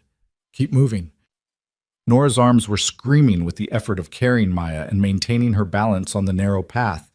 Eli was crying softly behind her, terrified but trying to be brave.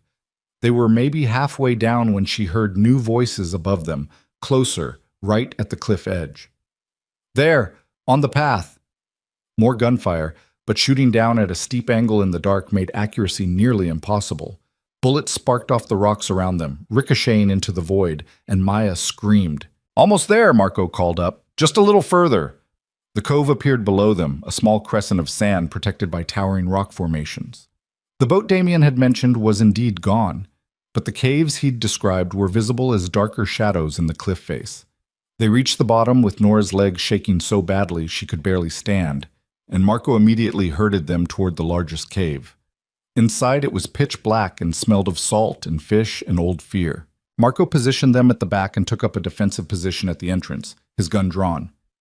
"Will they come down?" Nora whispered. "I don't know. Maybe." He checked his weapon. "But if they do, they'll have to come one at a time on that path. I can hold them off."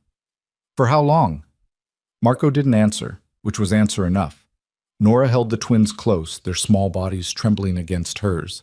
Above, she could hear more shouting, the sounds of a search being organized. Any minute now, someone would start down that path.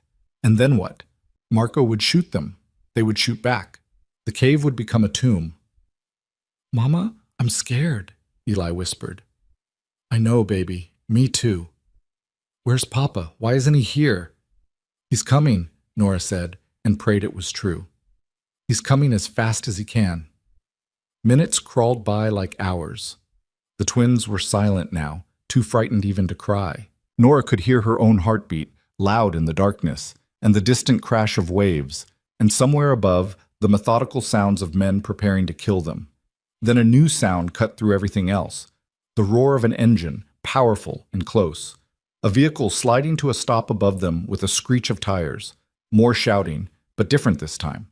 Surprised, alarmed, and then gunfire, heavy and sustained. "That's the boss," Marco said with certainty. "He's here." The battle above them was brief and brutal.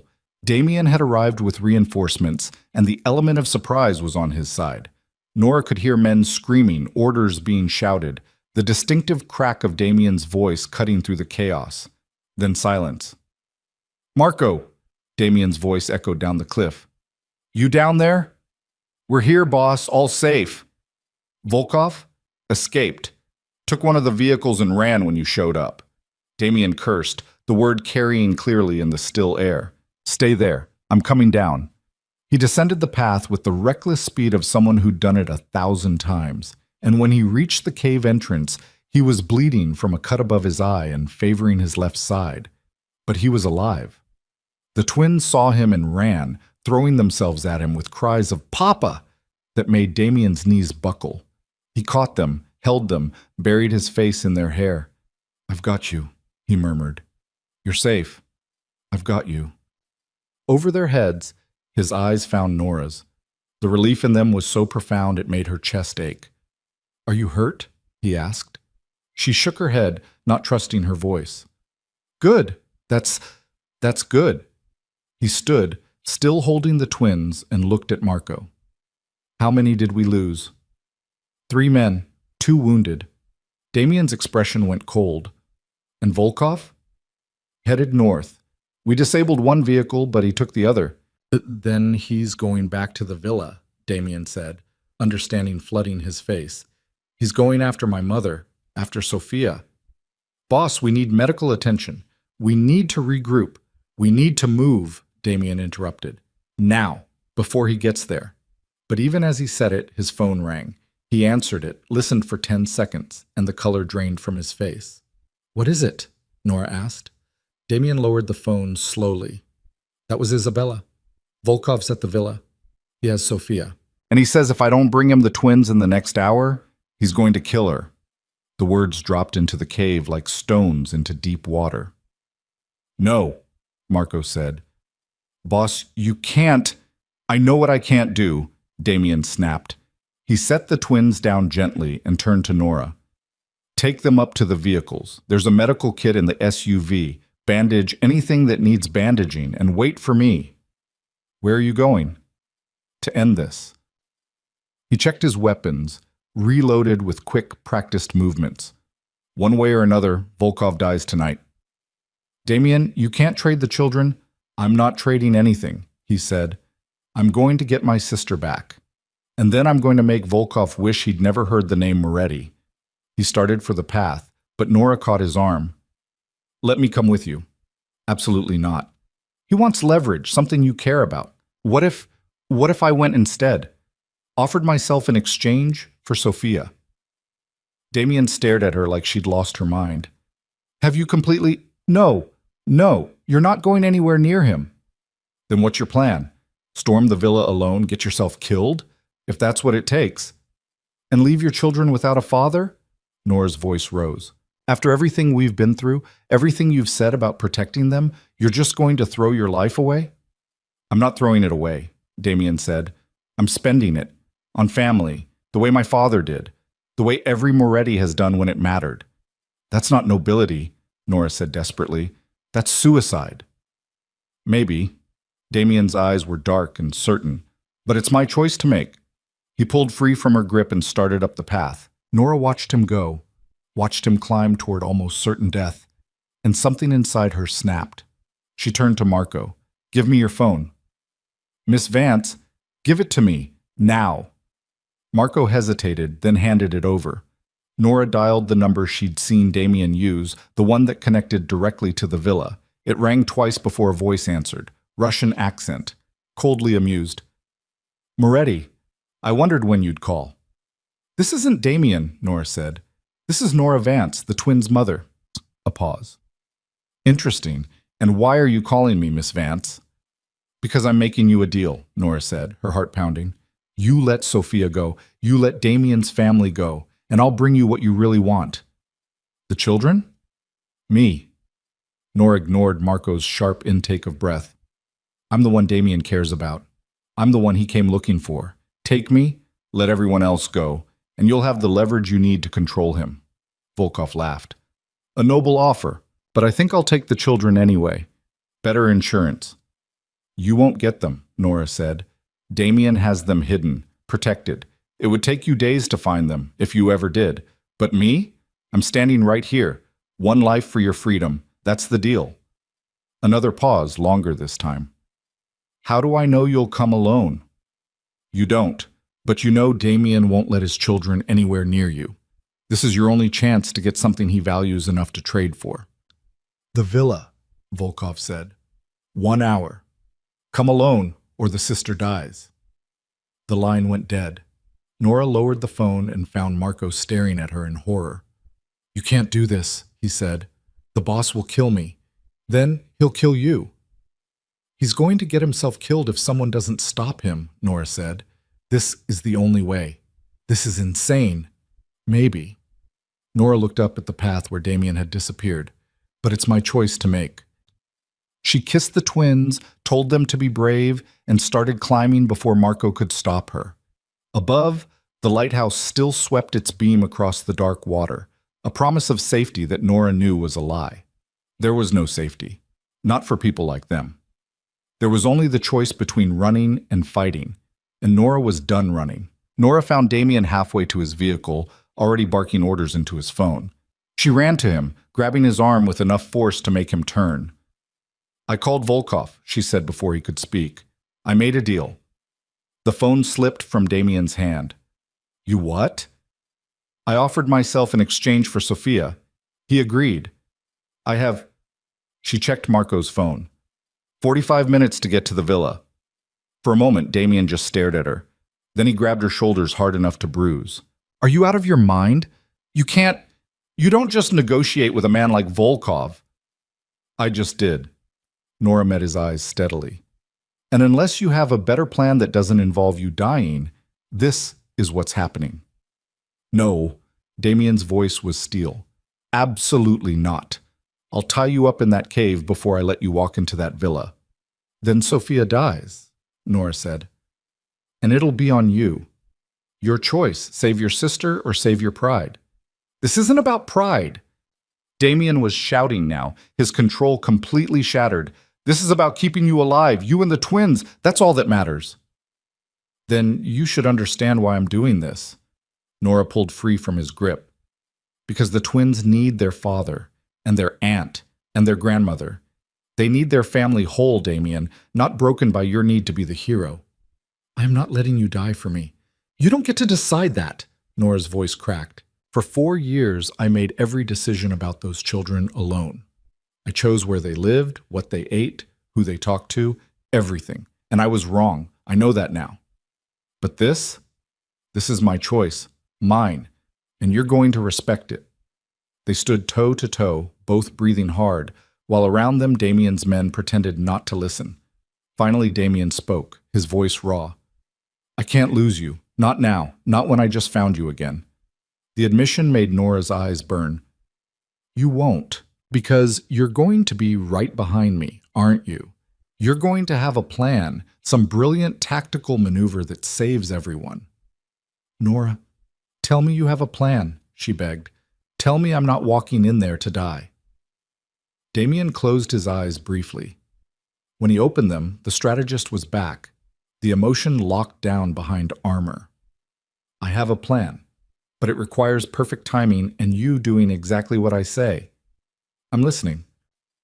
He pulled her to the nearest vehicle and spread a map across the hood. The villa has 3 entrances: main gate, service entrance, and an old smuggler's tunnel that runs from the wine cellar to the cliffs. Volkov won't know about the tunnel. My father kept it secret even from most of the family. So you'll come in through the tunnel while I distract him at the front. Not me. Marco and a strike team. Damien's finger traced the route.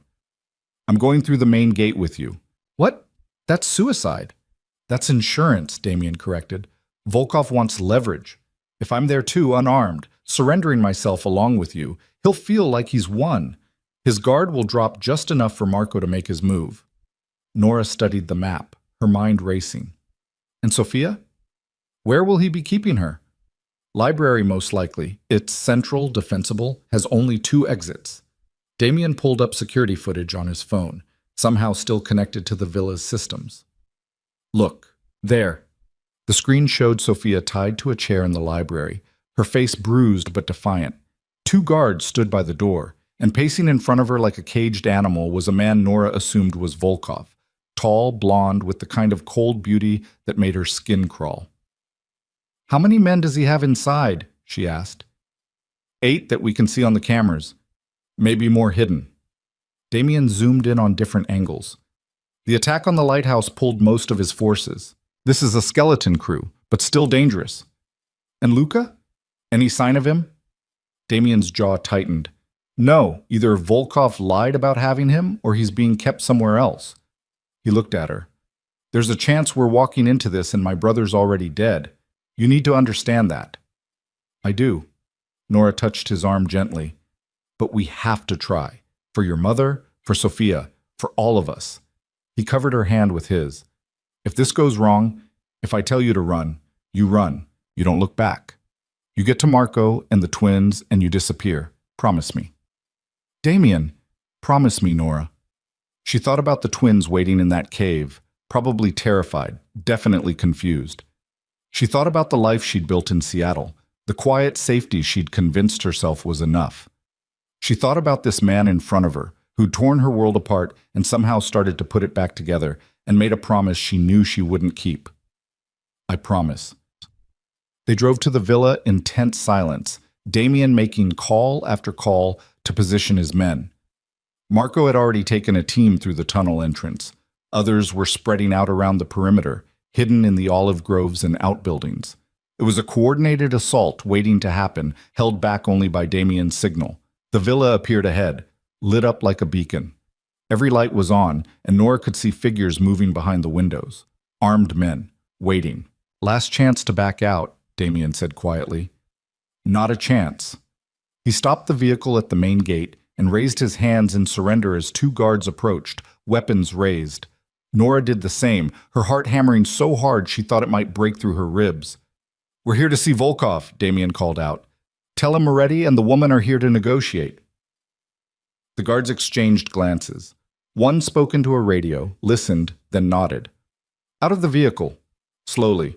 Keep your hands where we can see them." They climbed out, and the guards immediately patted them down. They found the knife Damien had hidden in his boot, the small gun at Nora's ankle that she'd taken from Marco's kit, but they missed the razor blade sewn into Damien's jacket collar. It wasn't much, but it was something. The guards marched them through the ruined villa, past bullet holes and bloodstains that were barely a day old, to the library. The doors opened, and there was Sophia, still tied to the chair, and Volkov turning to greet them with a smile that didn't reach his eyes. "Damien Moretti," he said in accented English. "So good of you to join us, and you brought your little bird. How touching." "Let my sister go," Damien said without preamble. "We're here. You have what you want." "Do I?" Volkov circled them slowly. "Because what I wanted was your children, your heirs, and instead you bring me their mother and yourself. A poor trade, I think." "The children are protected," Nora said, forcing her voice to stay steady. "You'll never find them, but you have us. That should be enough." Volkov stopped in front of her, studying her face with clinical interest. "You're the one who ran, who stole Moretti's children and hid them for 4 years. He glanced at Damien. "She must be very special for you to chase her halfway around the world." "She's the mother of my children," Damien said flatly. "Of course she's special. And yet she ran from you, feared you enough to disappear completely." Volkov's smile widened. "What does that say about the kind of man you are, I wonder?" "It says I gave her reason to be afraid," Damien admitted, and the honesty in his voice made Volkov's eyes narrow. "I was younger then, more reckless. I've learned since then what really matters." "Family?" Volkov laughed. "How sentimental. Your father would be ashamed." "My father died protecting his family," Damien said. "I'm doing the same." "By surrendering?" Volkov gestured to his guards. "Tie him up. Next to the sister. Let's make this a proper family reunion." 2 guards grabbed Damien and forced him into a chair beside Sophia. As they tied his hands, Damien caught his sister's eye. "You okay?" he murmured. "Better than you're about to be," Sophia whispered back. "Damien, there's something you should know." "Quiet!" Volkov snapped. He turned to Nora, still standing free in the center of the room. "Now then, Let's discuss terms. You want me to release them. I want your children. We seem to be at an impasse. What about Luca? Nora asked, thinking fast. Damien's brother. You said you had him. Prove it. Volkov's expression flickered, just for a second, but long enough for Nora to catch it. Uncertainty. Maybe even fear. Luca is not your concern, he said. He is if we're negotiating, Nora pressed. Show us proof of life, and maybe we can talk about the twins. I said he's not your concern. Volkov's control was slipping now, and Nora realized something crucial. He didn't have Luca. Maybe he never had. You're bluffing, she said slowly. The whole thing about Damien's brother, it was a lie. You were trying to manipulate him into giving up the children, but you never had anything to trade. Volkov's hand cracked across her face so fast she didn't see it coming. She hit the floor hard, tasting blood, and through the ringing in her ears heard Damien roar. Touch her again, and I will burn your entire bloodline to ash. You're not in a position to make threats, Volkov said, but there was something manic in his eyes now. You destroyed my operations, killed my men, cost me millions, and you think you can just surrender and make it all go away? I think you're a dead man no matter what happens here tonight, Damien said coldly. The only question is how many people you take with you. Volkov pulled out a gun and pressed it to Sophia's temple. Starting with her, I think. Wait. Nora struggled to her feet, her cheek already swelling. Just wait. You want leverage? You want something Damien cares about? I can give you that. Nora, don't... Damien started, but she cut him off. I know where the children are, she said. I can take you to them. Right now. Just let Sophia and Damien go and I'll lead you straight to the twins. You're lying, Volkov said. I'm their mother. Of course I know where they are. Nora took a step toward him, hands raised. Damien thinks he hid them, but I know every hiding place he has, every safe house, every escape route. I was planning his organization before you were even on his radar. It was a complete lie. But Volkov's expression said he was considering it. Why would you betray your own children? He asked. Because I don't want to watch my children's father die, Nora said simply. I ran from Damien because I was scared, but I came back because... She looked at Damien, and the emotion in her eyes wasn't feigned. Because they need him, and so do I. How touching, Volkov said, but he lowered the gun from Sophia's head. Fine. You take me to the children, but they stay here. He gestured to Damien and Sophia. Insurance, in case you're lying. No, Damien said. If she goes, I go. I don't trust you to keep your word. You're hardly in a position to negotiate. Then shoot me now and lose your only chance at finding my children, Damien said. Your choice. Volkov considered, then smiled. Very well, we all go. One big happy family trip, but if you try anything at all, I start killing, starting with the sister. He nodded to his guards, who cut Damien and Sophia free, but kept guns trained on them. Then Volkov grabbed Nora's arm, his grip bruising, and hauled her toward the door. They were halfway across the villa's entrance hall when all the lights went out. Darkness swallowed them whole, and in that split second of confusion, Nora felt Damien move. He grabbed her, yanking her down as gunfire erupted from every direction. She hit the marble floor and covered her head, and above her the world exploded into chaos. Marco's team had entered through the tunnel, cutting the power on their way. Now they were pouring into the villa, and Damien's perimeter teams were crashing through windows and doors. The skeleton crew Volkov had left was vastly outnumbered, but they fought with desperate fury. Stay down, Damien shouted at Nora, already moving toward where Sophia had been. But in the darkness and confusion, Nora couldn't see anything. Just muzzle flashes and shadows and the terrible sounds of men dying. Something grabbed her ankle and she kicked out instinctively. A man cursed in Russian, and then Damien was there, his fist connecting with a sickening crunch. The man went down and didn't get up. Where's Volkov? Damien demanded, hauling Nora to her feet. I don't know. I lost him when the lights went out. A gun fired close enough that Nora felt the heat of it, and Damien shoved her behind a marble column. He's running! The coward's running! He pressed something into her hand. A small pistol, probably taken from one of the guards. Stay here. Don't move unless you have to. Where are you going? To finish this. He disappeared into the smoke and darkness, and Nora crouched behind the column, trying to control her breathing. Around her, the battle was winding down. Damien's men were professional, efficient, overwhelming. But Volkov was still out there somewhere, still dangerous. A hand touched her shoulder and Nora spun, raising the gun, but it was Sophia. "Don't shoot, it's me!" Sophia was bleeding from a cut on her forehead, but otherwise seemed unharmed. "Are you okay?" "Fine." "Where's Damien?" "He went after Volkov. They're heading for—" Sophia stopped, her eyes going wide. "The old lighthouse. He's trying to get to the old lighthouse where you were hiding." Nora's blood went cold. "The twins. He knows where they are." "How could he know? We've been so careful." "Someone talked, or he followed us, it doesn't matter." Nora was already running for the door, Sophia right behind her. "We have to get there first." They burst out of the villa into the pre-dawn darkness and found one of Damien's vehicles still running, keys in the ignition. Nora didn't think, just jumped in and floored it. Sophia scrambled into the passenger seat and they tore down the coastal road with the speedometer climbing toward 90. "Can you shoot?" Nora asked. "Well enough." Sophia checked the gun she'd taken from one of Volkov's guards. "But I'm better with knives." "I'll keep that in mind." The lighthouse appeared ahead, its beams still cutting through the darkness. And parked at the base was a black sedan Nora didn't recognize. Volkov's vehicle. "He's here," Sophia breathed. Nora killed the engine and coasted to a stop 100 yards away. They approached on foot, moving as quietly as they could across the rocky ground.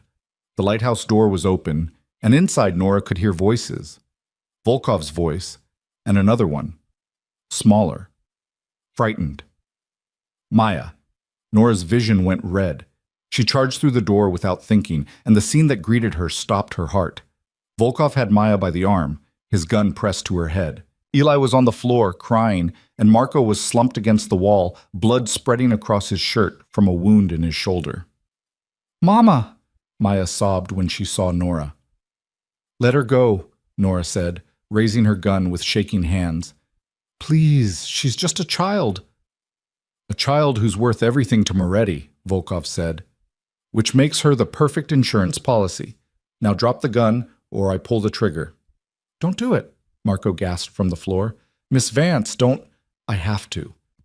Nora let the gun clatter to the floor. "Just don't hurt her, please." Volkov smiled. "So predictable. All of you Morettis and your precious family." He pressed the gun harder against Maya's head, and the little girl whimpered. "It's pathetic, really, this loyalty to blood. In my organization, we understand that only power matters, only fear." "That's why you'll lose," said a voice from the doorway. Damien stepped into the lighthouse, and he looked like death itself. Blood-covered, wild-eyed, but completely focused on Volkov and the child he was threatening. "Because you don't understand what it means to have something worth dying for," Damien continued, his voice eerily calm.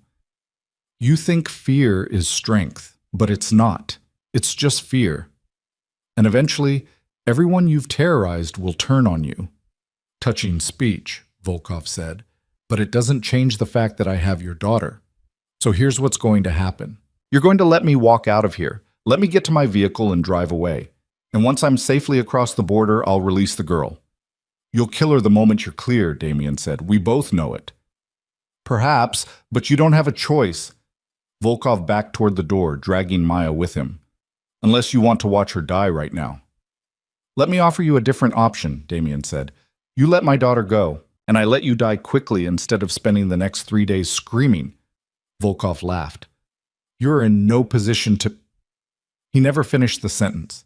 Sophia moved like lightning, the knife she'd palmed appearing in her hand and burying itself in Volkov's shoulder.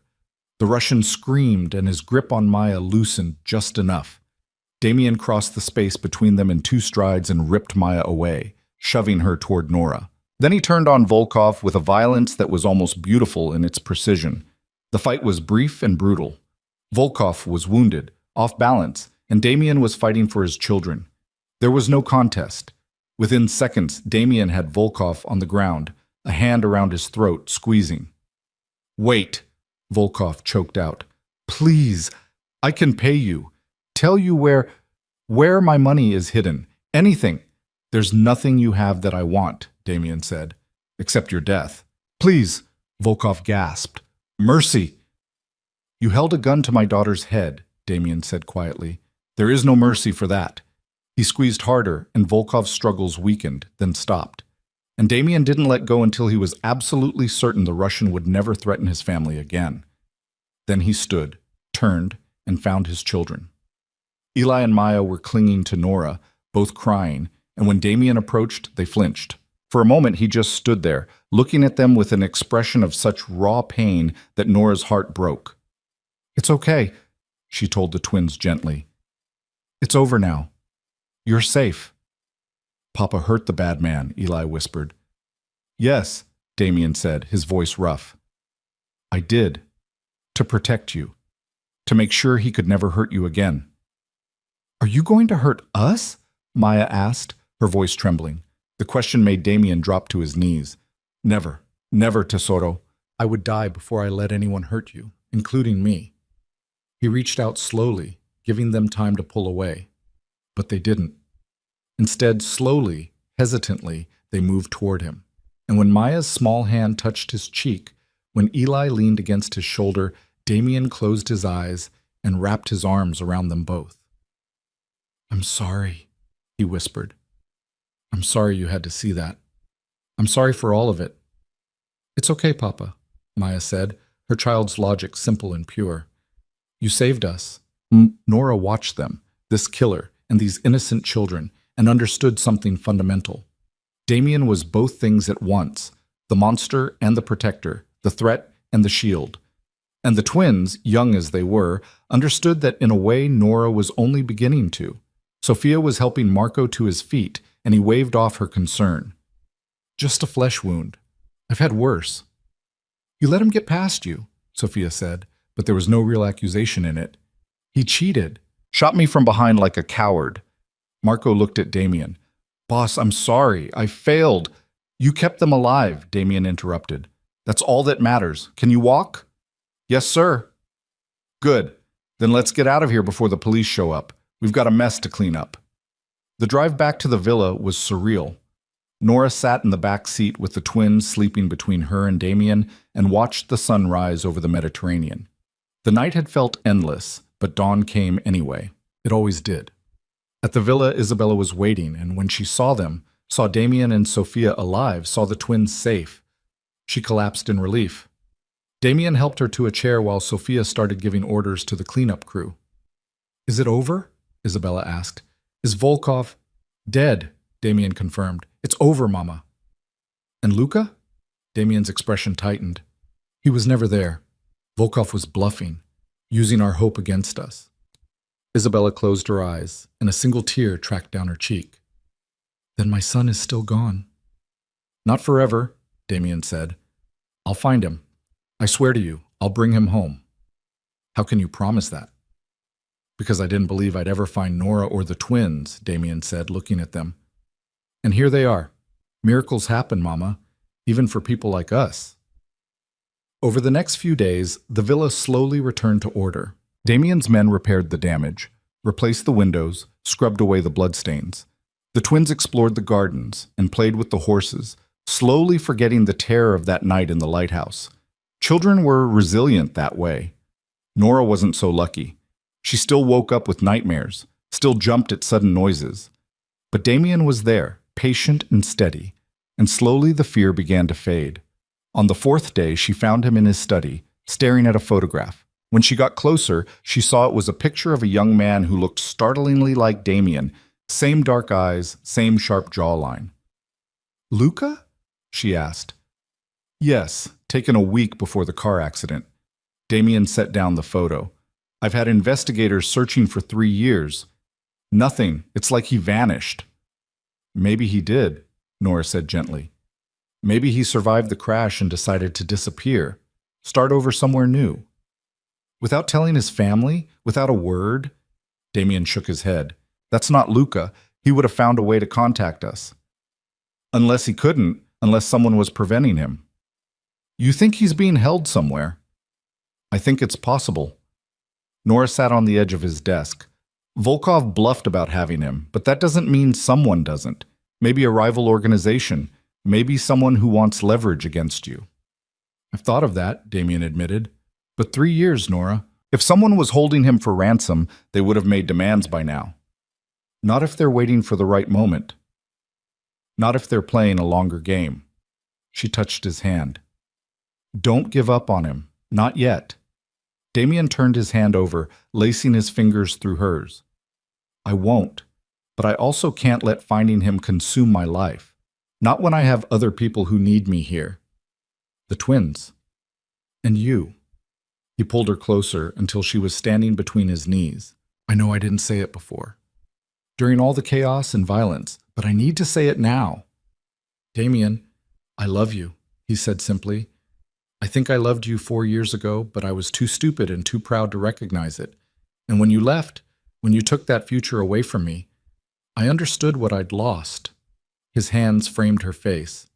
But now you're here. They're here, and I'm not letting go again. Ever. Nora felt tears prick her eyes. I love you too. I think I always did. Underneath the fear. But I'm still scared, Damien. Scared of this world. Scared of what it could do to them. Then we change it, Damien said. We make it safer. We build something better for them and for any other children we might have. Other children? Nora laughed through her tears. You want more? I want everything, Damien said fiercely. Everything I missed with the twins. I want it with you, with them, with whatever comes next. I want the whole messy, beautiful, terrifying experience of family. Nora kissed him then, pouring 4 years of longing and regret and hope into it. When they broke apart, both were breathing hard. Marry me, Damien said. What? Marry me. Make this official. Give the twins both parents under one roof, with one name. He was already pulling a ring from his desk drawer, a simple band with a single perfect diamond. I bought this 4 years ago, the week before you disappeared. I was going to ask you then, but I chickened out. I'm not chickening out now. Nora looked at the ring, at this complicated, dangerous, beautiful man, and thought about all the reasons she should say no. The violence, the threats, the inevitable enemies that would keep coming. But then she thought about the twins calling him Papa, about Isabella teaching them Italian, about Sophia showing Eli how to skip stones, about the family they were building in the ruins of everything they'd lost. Yes, she said. Yes, I'll marry you. Damien slipped the ring onto her finger, and it fit perfectly, as if it had been waiting all this time for her to be ready to wear it. They were married 3 weeks later in the villa's garden, surrounded by olive trees and the scent of Mediterranean flowers. The twins were ring-bearers, solemn in their little suits, and Isabella cried happy tears throughout the ceremony. Sophia served as Nora's maid of honor, having forgiven her for the years of separation with the pragmatic observation that at least Nora had kept the kids alive and away from their father's enemies. It was small and private and perfect, and when Damien kissed his bride, Eli made gagging noises while Maya giggled. You're stuck with us now, Nora murmured against Damien's lips. Thank God for that, he murmured back. The reception lasted until dawn, and when the sun rose, Nora stood on the terrace, watching the light paint the hills gold. Behind her, she could hear the twins playing, Isabella laughing at something Sophia said, and Damien's low voice as he spoke with Marco about security arrangements. Normal things, family things. 4 years ago, she'd been convinced that running was the only way to protect her children. That distance and lies and a new identity were the only shields against the violence of Damien's world. She'd been wrong. The protection hadn't come from hiding. It had come from standing and fighting, from trusting that Damien would do exactly what he'd promised, burn the world down to keep them safe. Footsteps approached, and Damien's arms wrapped around her from behind. What are you thinking about? How wrong I was, Nora admitted. About everything. Not everything. You were right that they needed protection. You just chose the wrong method. And what's the right method? This.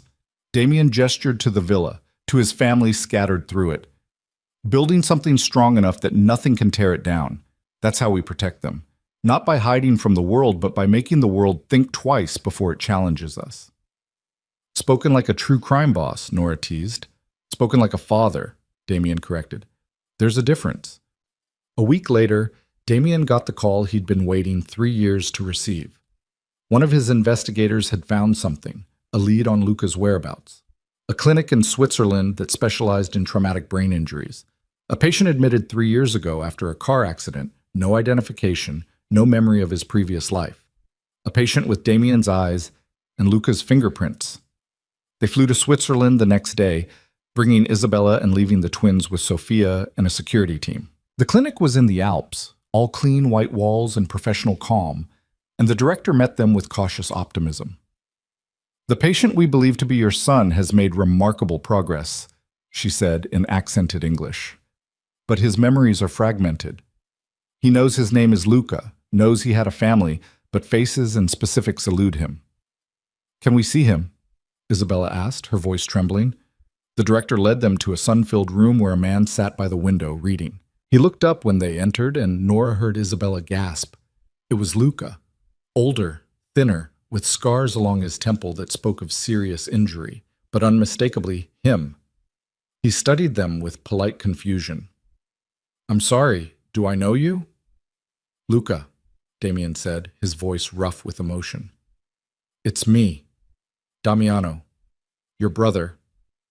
Something flickered in Luca's eyes, recognition, maybe, or just hope. "Damiano," he repeated slowly. "I've dreamed about someone with that name. Dark hair, always protecting everyone." "That's you, Caro," Isabella said, moving closer. "That's your brother, and I'm your mother. We've been looking for you for so long." "I'm sorry I don't remember." Luca's frustration was evident. "The doctors say the memories might come back, or they might not. I'm sorry." "Don't be," Damien said. He sat down across from his brother, mirroring his position. "We have time, all the time you need. We'll help you remember, or we'll make new memories, whatever you need." And they did. Over the next months, Luca slowly returned to them. Some memories came back in fragments: a childhood game, their father's voice, the smell of Isabella's cooking. Others were gone forever, lost to the trauma. But it didn't matter, because the important thing was that he was alive, he was safe, and he was home. The twins took to Uncle Luca immediately, climbing on him and demanding stories, even though he couldn't remember most of them. He would make them up instead, wild tales that had the children in stitches, and slowly he began to smile again, to laugh, to heal. 6 months after the wedding, Nora discovered she was pregnant. She told Damien on the terrace where they'd been married, and he picked her up and spun her around with a joy so pure it made her dizzy. "Another one," he said wonderingly. "We're having another baby. Are you happy?" "Happy?" Damien set her down carefully, his hands on her still flat stomach. "Nora, I'm terrified and thrilled and so grateful I can barely breathe. This is everything I never thought I'd have." The baby came in the spring, a girl with Nora's green eyes and Damien's stubborn chin. They named her Luna, for the moon that had been full the night they'd escaped to the lighthouse. And when the twins met their sister, Eli declared her too small, while Maya promised to teach her everything she knew. Life settled into a rhythm. Damien still ran his empire, but differently now. He was more careful, more strategic, choosing his battles instead of fighting every war. He built schools and hospitals, funding them quietly through shell corporations. He created jobs and opportunities, building legitimate businesses alongside the criminal ones. "I'm trying to leave them something better," he told Nora one night, watching the children sleep. "So they have choices, so they can walk away if they want to. And if they don't want to, if they choose this life anyway, then I teach them to do it right," Damien said. "To protect instead of destroy. To build instead of burn. That's all any father can do. Give his children the tools and pray they use them wisely." Nora looked at the ring on her finger, at the man beside her, at the family they'd built from the ashes of her fear and his loneliness. And she understood something fundamental. She'd spent 4 years running from Damien because she'd been afraid of what he was. But what he wasn't the whole story. He was also a father who would die for his children, a son who'd searched for his brother for 3 years, a husband who'd burned his world down to keep his family safe. He was complicated and contradictory and flawed, just like everyone else, just like her. And maybe that was the real lesson, that love wasn't about finding someone perfect. It was about finding someone worth fighting for, worth forgiving, worth choosing over and over again, even when it was hard, especially when it was hard. Outside, the Mediterranean sparkled in the afternoon sun. In the garden, Isabella was teaching the twins how to make pasta, while Luca watched with a smile that was slowly becoming familiar again. Sophia was on the phone coordinating Damien's latest legitimate business venture. and Luna was sleeping peacefully in her bassinet, tiny fists curled against her cheeks. Normal things, family things, the things Nora had been running toward all along, even when she'd thought she was running away. "What are you thinking about?" Damien asked, pulling her close. "That I'm glad I came back," Nora said honestly. "That I'm glad you found us. That despite everything, all the fear and danger and chaos, I wouldn't change any of it. Not even the part where you had to hide for 4 years?" "Not even that," Nora said, "because it brought us here, to this moment, and this moment is perfect." Damien kissed her temple. "It really is." And in the villa that had stood for 300 years, that had weathered wars and storms and the worst that humanity could throw at it, a new generation was growing up, learning to be strong and kind in equal measure, learning that family was worth fighting for, worth protecting, worth everything. The war with Volkov was over. The children were safe. Luca was home. And somewhere in the future, there would be other threats, other enemies, other battles to fight. But for now, there was peace. And for a family like the Morettis, peace was the rarest treasure of all.